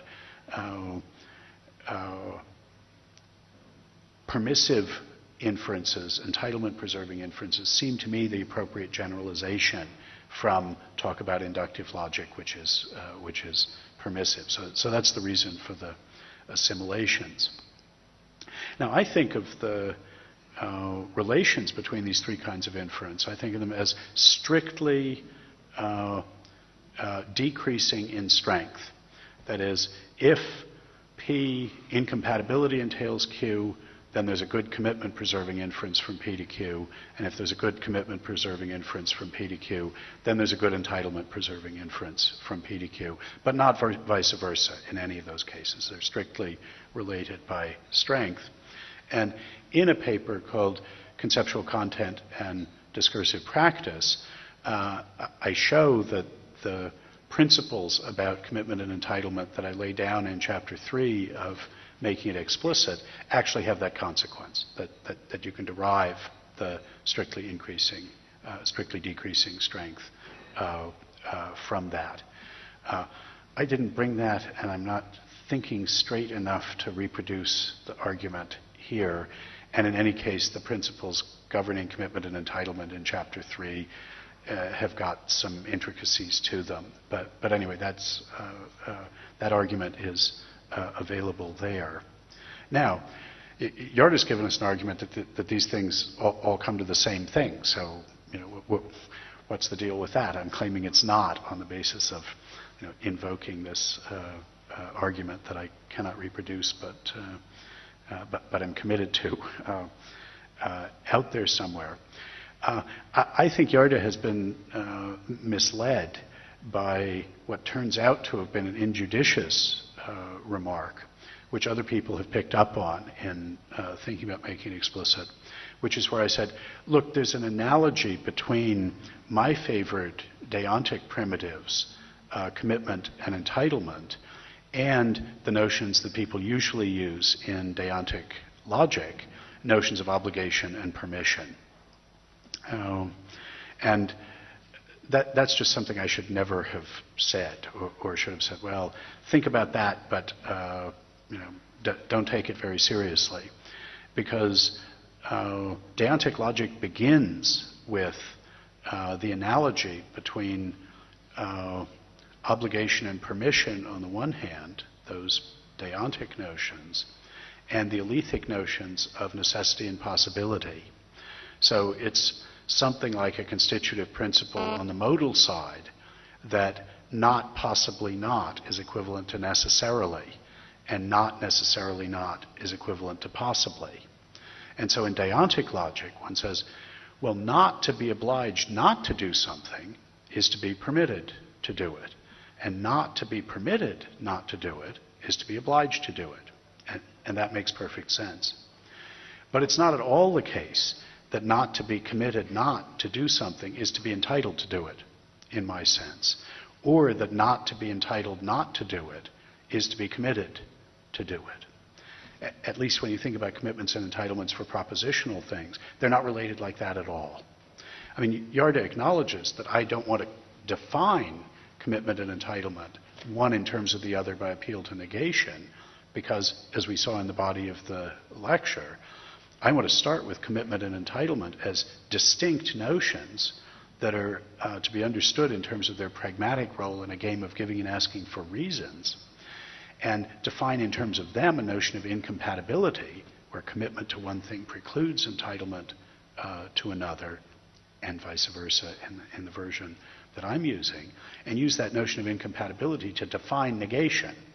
But it's not going to be the case that that notion of negation has the consequence that not being committed to not doing something is to be entitled to it. It has nothing to do with whether you're entitled to it. You're just not committed to not pay.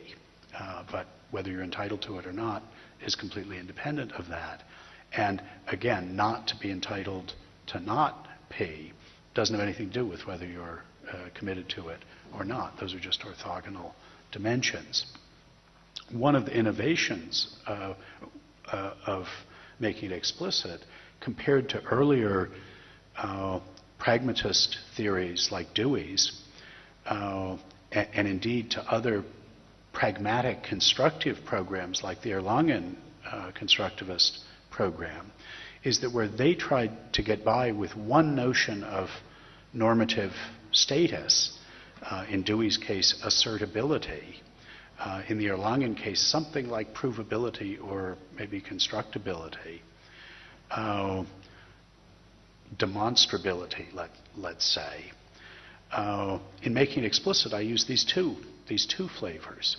And that turns out to be very important, that thinking about the relation between your semantics and your pragmatics from a two-sorted normative pragmatics is vastly more powerful than thinking about it in a one-sorted term. And for those of you who have bent your forebrains out of shape by reading Making It Explicit, the grandly titled objectivity proofs at the end that show that you can articulate a content for empirical concepts so that what you're committing yourself to when you just make the claim, say snow is white, is demonstrably not equivalent in content to any claims about who's committed or entitled to what, either that you are or that everybody is or that everybody will be or anything like that. The ability to characterize a content in terms, ultimately pragmatically, of normative statuses of commitment and entitlement, to be able to confer a content that swings entirely free is completely distinct from any claims, from the content of any claims about who's committed or entitled to what, depends precisely on exploiting the interactions between these essentially orthogonal normative dimensions. Indeed, one of the questions I have in the back of my mind for the future is whether there's any similar pragmatic payoff that you would get if you had 3 normative statuses instead of 2. Do you get all the juice out of it by moving from 1 to 2, sort of from 1 to more than 1? Or is there something more that you get if you had 3 or 4 of them? And of course, correspondingly, is there any philosophical reason to think that we should think about reasoning in terms of more statuses than just commitment and entitlement? And I just don't know what the answer to that is. I haven't thought about it. Sorry, I've gone a long way from what Yarda was saying.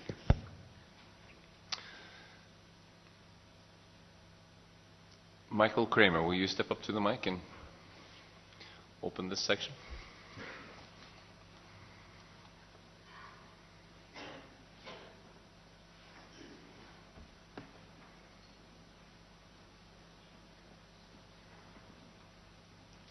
So this is really a question about what we've accomplished at this point in the lectures. As you pointed out in your response to Yarda, we have these 3 consequence relations. A relation of commitment preservation, a relation of entitlement preservation, and then the incompatibility entailment that you define in terms of incompatibility. Now, looking at the meaning-use diagram, the really complicated one, we have these 2 arrows running from the incompatibility vocabulary to the autonomous vocabulary, and from the modal logical vocabulary to the autonomous vocabulary. These are resultant 1 and resultant 2. And you say that these analyze the sense in which the vocabulary of modal logic is implicit in the use of any autonomous vocabulary. That's resultant 1. And resultant 2 codifies an analysis of the possibility of using incompatibility and incompatibility entailment as a semantic metavocabulary for any autonomous vocabulary. Now, insofar as everything you've done here has been done in terms of incompatibility entailment, it seems that you've only really sort of set up an argument that you can use incompatibility and incompatibility entailment as part of a semantic metavocabulary for any autonomous vocabulary, because it's arguable that we haven't gotten anywhere towards making explicit, let's say, the other inferential relations that are underlying the use of the autonomous vocabulary, in particular the committive inferential and entitlement inferential or permissive inferential relations. And let me make a couple of technical points in relation to this. One is, suppose you took committive inference as your basic consequence relation and assume that defeasibility holds for that, which is, I think, debatable, but let's just assume that, so that you then apply to it the mechanism of Section 7. So you generate an incoherence property based on the committive inference relation. The incoherence property then is going to be the property of being such that commitment to X brings with it commitment to everything. It doesn't seem that that will be the same as the incoherence property that's associated with the incompatibility relation. You don't want to say that merely because my commitments are incoherent in the sense that I can't be entitled to them all at once. If I'm committed to them, I'm thereby committed to everything. I mean, classical logicians might want to say that, but a relevance logician wouldn't want to say that, for instance. Anyway, it's not obvious that that's the case.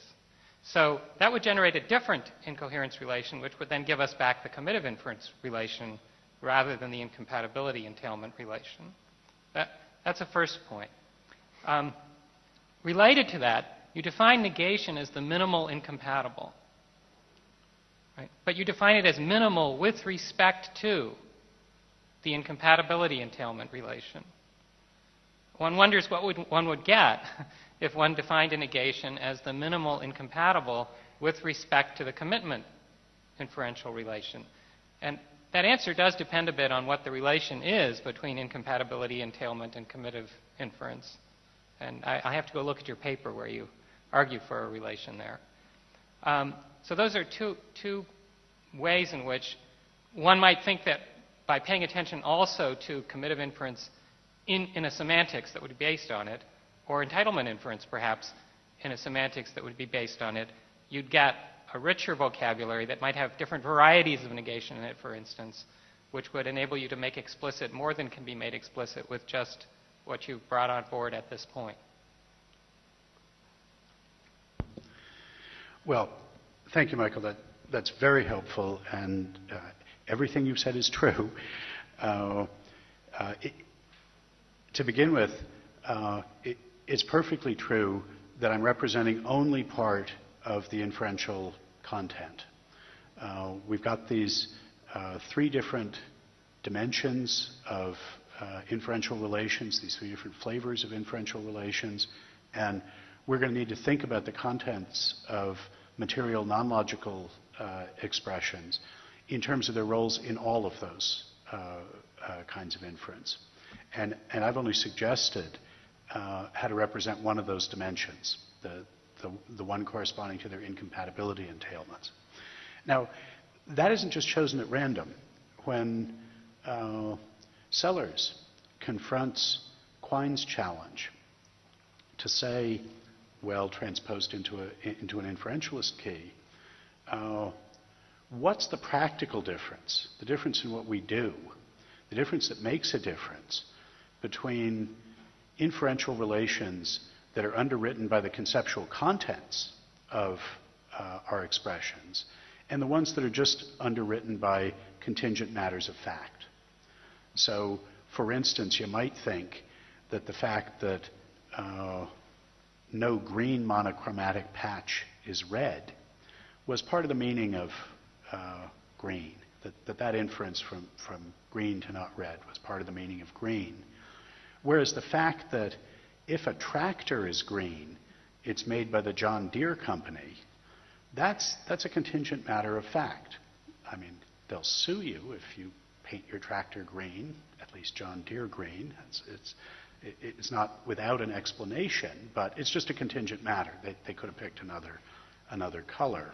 And you might think that's no part of the meaning of green, that's just a result of a contingent matter of fact. But Quine in Two Dogmas argues, look, there's no difference that comes out in how we treat these things that corresponds to that intuitive difference. And Sellers says, well, yes, there is a practical difference between those inferences. One of them is counterfactually robust, and the other is not. One of them is counterfactual supporting. If I painted my red McCormick tractor green, it would not be a John Deere tractor. They would just sue me. But it would not be a tractor. Whereas the elements that really are part of the concepts, those are the counterfactually robust ones. Well, since I think of the incompatibility inferences as the ones that underwrite counterfactually robust inferences, the part of the inferential roles of expressions that does get represented by their role with respect to incompatibility inferences is, we could call it, the Salarzian conceptual content of them. So there's an important line. A practical way we can distinguish inferences is whether we treat them as counterfactually robust or not. Sellers said those are all and only the ones that are constitutive of conceptual content, and cheerfully allowed that meant that you don't know a priori what the content of your concepts are. You've got to go find out. No doubt the counterfactually robust ones are special in some ways, but semantics is going to be broader than that. And yeah, semantics depends on lots of contingent facts about the way the world is. So, for purposes of this project, and in particular for exhibiting, illuminating applications of the metaconceptual apparatus of meaning-use analysis, I'm only representing one dimension of inferential role. In representing the meaning or conceptual content of a sentence or another expression by the things that it excludes, by the things that are incompatible with it, that's giving you only a relatively crude projection, let's say, onto that one dimension of the much richer conceptual content that it's got. So, absolutely and acknowledged. Now, you make two interesting technical observations cum philosophical suggestions, which I confess I'd never thought of before, though they're pretty straightforward consequences of the notion of intrinsic, of the construction, the representation theorem on the basis of which I introduced intrinsic logic. And that is, well, we've got these other two flavors of inference. They have consequence relations. The representation theorem shows how to impute an incompatibility relation wherever there's a consequence relation that's standard, that is, that meets these two conditions. It's going to meet the cut general transitivity condition, so it's really defeasibility is going to be the issue. I'm claiming that those consequence relations are different from the incompatibility one. They're weaker. If so, the incompatibility relation we impute is going to be a different one. It's going to codify that notion. But we also show, this is the notion of intrinsic logic, that we can introduce logical connectives on that basis. Okay, we know what the logic of those is going to be. If it's a standard, if those are standard consequence relations, the logic is still going to be the same. But that's not to say that these are going to be the same connectives. That, there's more to them than is just represented by satisfying, by yielding the theorems of classical logic and S5. What about them? Well, as I said, I haven't thought about it. What about them indeed? That strikes me as an interesting and promising road to go down. One reason to think something interesting might happen there is that, as you know, having worked through the material, and as I mentioned briefly, the intuitionist consequence relation doesn't satisfy defeasibility, but I argue there that there is a natural consequence relation in the vicinity of intuitionism, namely the one that you get by treating incoherence as just intuitionistic inconsistency, which is standard. It does satisfy defeasibility. And so in a sort of extended sense, we can say that the logic of intuitionism is classical S5.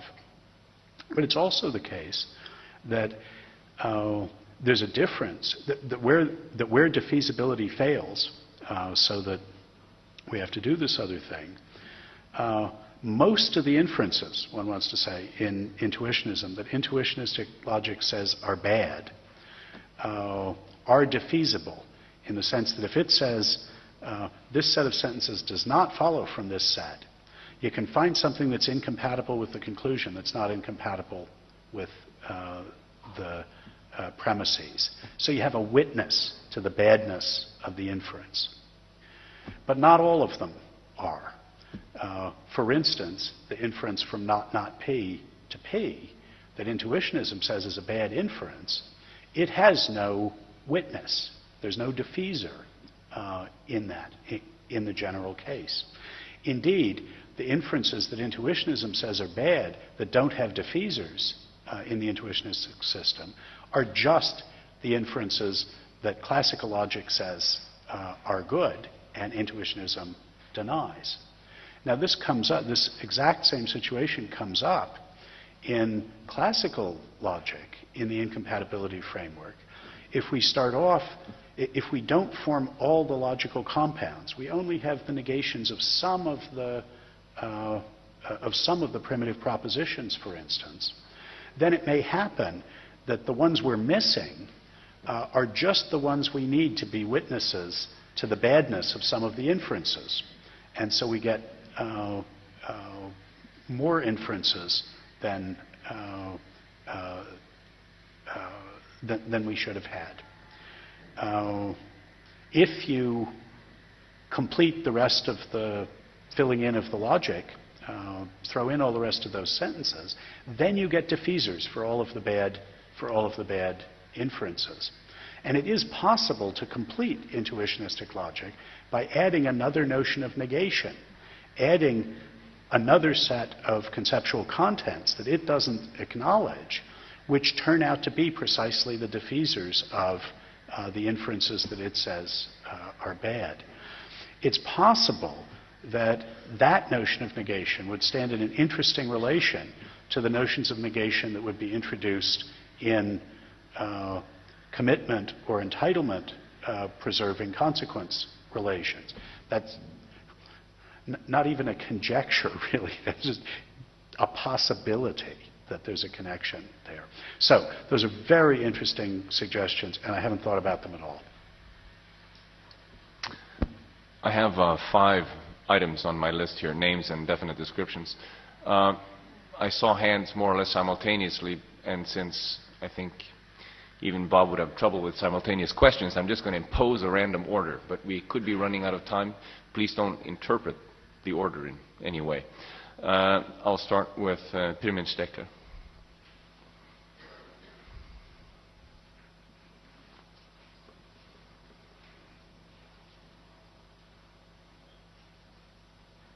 Well, I just have an understanding, a question of understanding.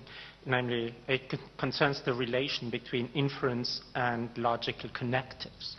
And it has to do with using, if you use in your definition of incompatibility inference, a quantifier over everything incompatible with Q is incompatible with P.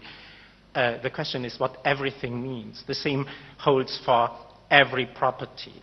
Because if I talk about every property and I think about properties definable out of primitive properties, I have, of course, another relation than if I just look at primitive properties. And so I didn't know exactly what you mean here. Second point, and it has to do with the connectives and distinction between inferences. If we talk about intuitionistic logic, of course, if we leave out the connectives or and there is, and just use non and, then there is no difference at all because we have then the non-non rule. So if we do not talk about the special introduction of these connectives, I think it doesn't make much sense to say anything about intuitionistic logic. And therefore, before that, we have to say something about the logical connectives. And therefore, I was a little bit uneasy about the remarks on intuitionistic logic. Okay, I actually don't know what to say about that last remark. About the first one, yeah, you're quite right that I'm shoveling a lot of stuff under the rug in just talking loosely about everything incompatible with it. You have to do things step by step in the order of recursive construction. So you start off with, if we're doing it formally, we might as well just talk about a bunch of primitive propositions that we've put an incompatibility relation on. So for each set of them, it's assigned a set of sets. Each one is incompatible with the original set. And when we first introduce negation, so we get a consequence relation then, because the notion of everything is well defined. It's just the sets of primitive propositions that we're talking about for the consequence relation. Now, when we introduce negations and compute the incompatibility sets of them, now over the larger universe that includes the primitive propositions and the single negations of them, now we have to recompute the consequence relation for that with our quantifier applying to more sets, to sets that include primitive propositions and negations. And of course, part of the criteria of adequacy of doing that is to show that that the consequence relation is conservative. That if you restrict the new consequence relation to just the sets that don't include any negations, that you get exactly the one that we computed at the bottom level. But for it, we've got a new notion of everything. And if we introduce the conjunctions, then we get a new notion of everything. Now, we haven't worked out the predicate calculus version of this, but when you do that, every property that's incompatible, it's going to be crucial that you're not allowed to go up in levels of constructional complexity and produce complicated sentences with lots of logical connectives in them, and then produce new complex predicates from them by leaving some things out and putting in variables, and then say, oh, well, this is one of the things that down here is a property that's incompatible with. Precisely because the logic is going to give us the resources to produce at the higher level of constructional complexity things that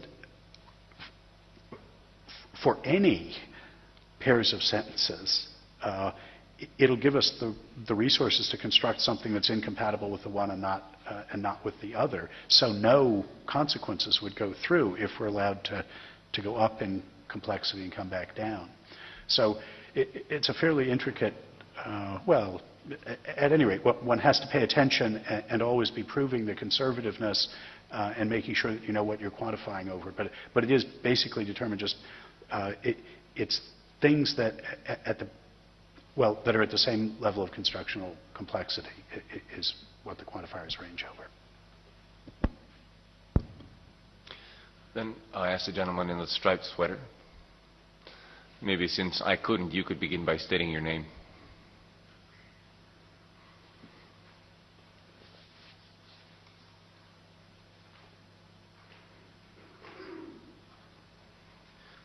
Okay, my name is Raja Rosenhagen from Münster in Germany, and I have to confess, even the idea of asking this question made me incredibly nervous, so that's why I wrote it down and will read it out to you now. I'm somehow still under the spell of what Hugh Price said in his commentary to yesterday's lecture. Actually, I was extremely grateful for what he said, as he was pointing at exactly that kind of tension I really worry about considering Brandom's or your project. So I want to reframe the sort of concern Hugh Price was expressing yesterday in a more metaphysical shape, relating the problem vaguely to an issue between Hegel and Kant. So what worries me is a tension between the ametaphysical aspirations manifested in your deflationist analysis of the expressions refers and is true on the one hand, and the commitment to a somewhat stronger, more substantial, arguably more representational picture which seems to be in play when you talk about the causal relations to stimuli which we have to respond to reliably and differentially. That particular ability to respond in that way being a necessary condition of being able to play the game of giving and asking for reasons. What, and that seems to be the crucial question to me, do we respond to there?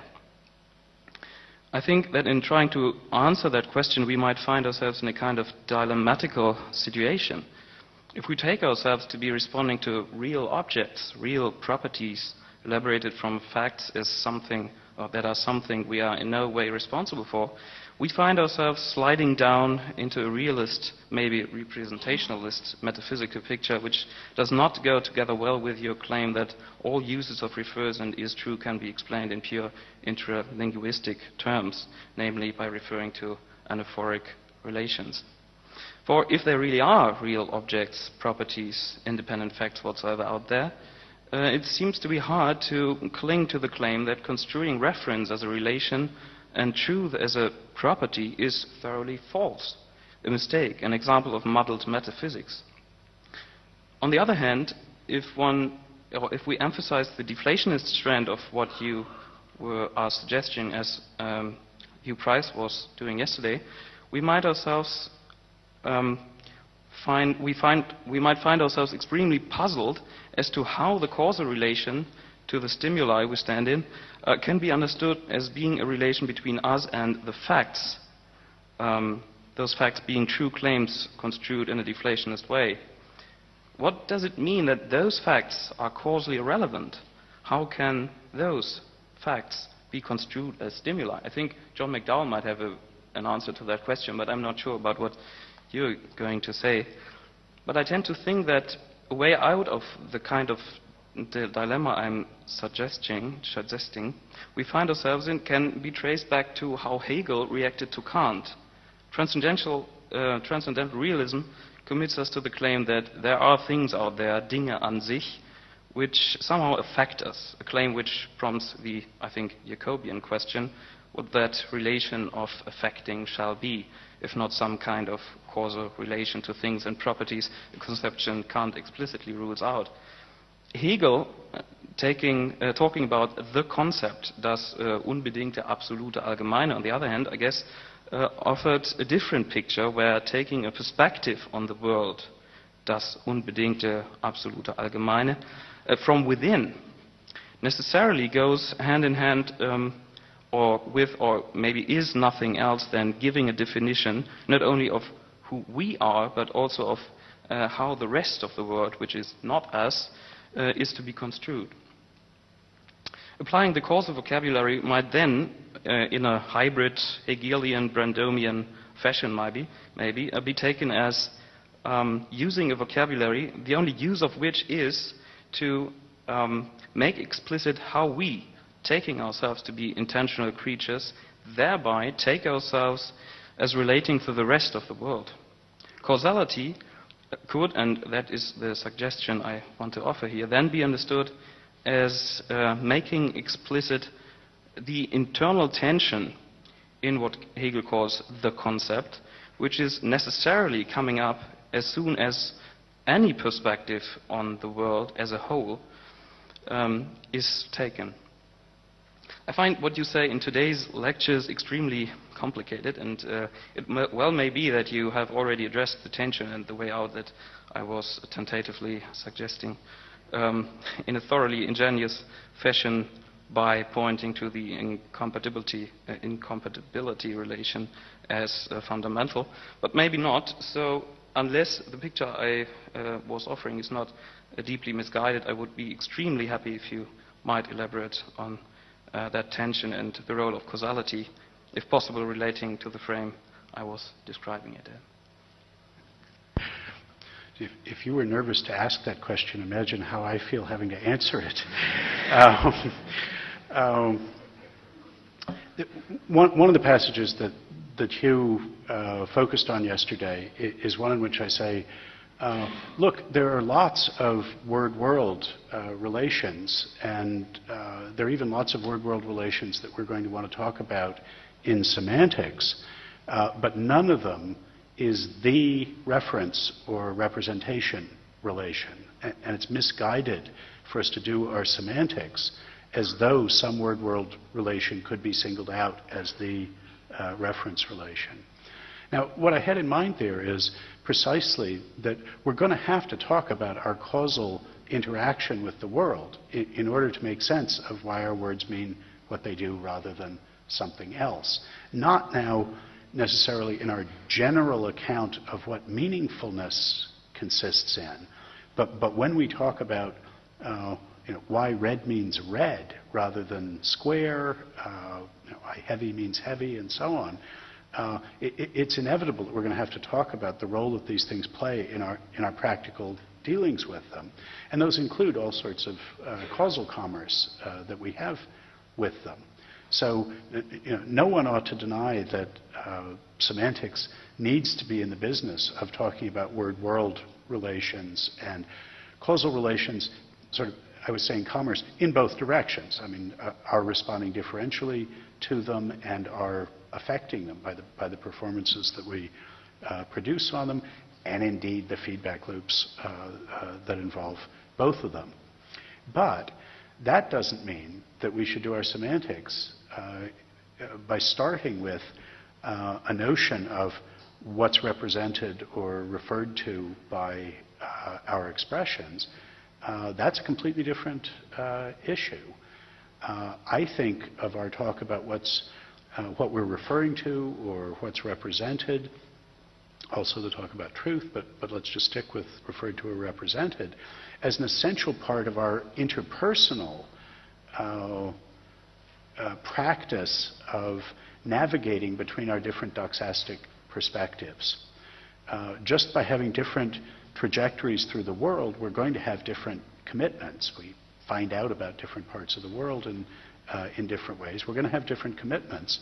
And that means we're going to endorse different inferences. It means that a sentence in your mouth is going to have a somewhat different significance for you than it has for me, and that you're going to take different things to be evidence for or against it than I am, because you've got different background commitments that can serve as auxiliary premises in your inferences. Nonetheless, I need to be able to use your claims as premises in my inferences. So I've got to keep two sets of books. I've got to know what you take to follow from it, so I know what you're liable to say and what you're liable to try and do. But I've also got to know, to be able to characterize what you've said in terms that let me know what inferences I can and can't draw from it. Me with my different set of background hypotheses. And talking about what you're talking about, what you're referring to, being able to say, oh, though he has very different views about the sun, maybe you have bizarre religious views about the significance of the sunrise and so on, still, he's talking about the sun.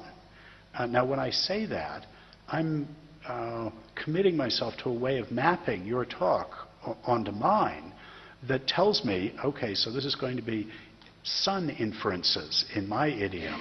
And so maybe you've been outside and I haven't, and I want to know whether the sun is shining or not. This is a way of talking about what you're talking about or representing or referring, is a way of mapping your talk onto mine so that I can extract information from you, even across this gap of our different collateral commitments and therefore inferential significances that we have. That's an intralinguistic thing. It's a very important function. That we can do that is what there being a representational dimension of content consists in. That's what underlies my being able to distinguish what you're talking about from what you're saying about it. And that possibility is absolutely integral to this essential social perspectival articulation of our practice. What's wrong with traditional sort of causal representationalist semantics is that it thinks that that the two things I've talked about, this intralinguistic mechanism for us to understand one another and our causal commerce with the world, are just two ways of talking about the same thing. And they're not. They're two quite distinct contributors to the articulation that makes our terms mean what they mean. So I don't see a tension between being willing to talk, to see a representational dimension in our semantics, to acknowledging the importance of causal word-world interactions, and to being deflationist about semantic vocabulary in understanding it in terms of these intralinguistic things, instead of understanding it in terms, to begin with, of those word-world interactions. We have, I think, time for one more question, but probably only one. I apologize to those who wish to ask, but won't be able to on this occasion. Please, the gentleman in the sweater on the third row.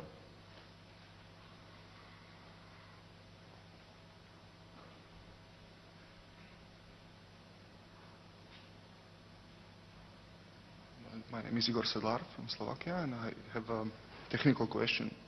You mentioned relevance logics, but only to put them aside. And I think this is due to the fact that there is no direct connection between the various relevance consequence relations and the incompatibility semantics. And if I understood it well. And I want to ask if there is a possibility of modification of the incompatibility semantics, such that there would be some intelligible relation between the relevance logics and the modified incompatibility relation of semantics. Okay. Gee, I hope so. I don't know how to do it. The representation theorem that shows how to impute incompatibilities based on a consequence relation uses the idea that you read incoherent sets off of the consequence relation by taking them to be the ones that have everything as their consequence. So it's using ex falso quodlibet as the central fulcrum for getting from the consequence setting to the incompatibility setting. And of course, this the horror of that and the rejection of that is of the essence of relevance logic. And I just don't have another idea in the vicinity. I asked my colleague Noel Belknap, the godfather of relevance logic, about this in the following terms. I said, what in relevance logic is the difference in inferential role that distinguishes inconsistent sets from consistent ones? What is it about their behavior as premises and conclusions of inferences in relevance logic that sets aside, that distinguishes the inconsistent sets from the consistent ones? So, in these other settings, you can say, oh, well, the inconsistent ones are the ones that have everything as a consequence. Well, all right, you don't want that in relevance logic. But what's the corresponding difference between inconsistent sets and other ones that makes an inferential difference? And the answer is, there isn't one. It's not just that it's not the case that everything follows from them. There is no way at all in the setting of relevance logic to tell inconsistent sets from consistent ones if all you've got is the consequence relation for them. Well, I had never thought about that. I thought that was sort of odd. Shouldn't there be a difference between consistent and inconsistent sets that shows up in their inferential behavior? That's what we need. If we had that, sort of whatever that is, then we'd have a route from the consequence relation to an incoherence relation, hence to an incompatibility one. Whether we could prove, the particular theorem that you could get a standard incompatibility relation, that would remain to be seen, but at least we'd know where to start. But as far as he could tell, and as far as I could tell after he said this astonishing thing, there simply is no corresponding distinction. So I don't know what to make of that. Now, in other settings, people in this room, Mark Lance, has argued persuasively that the logic that's appropriate to the kind of deontic scorekeeping picture of linguistic practice that I introduce in Making It Explicit is relevance logic. That if you think about trading off commitments and entitlements and keeping score in the way we have there, that the most natural logic for that is relevance logic. Indeed, this has sometimes been referred to, I think even now in print, as a demonstration of the a priori necessity, of the a priori necessary unity of Pittsburgh thought. And I would hate to give that up. But I just don't know how to do it with relevance logic because of this embarrassing fact about it. So. Before we break for lunch, let's thank the speakers and the contributors.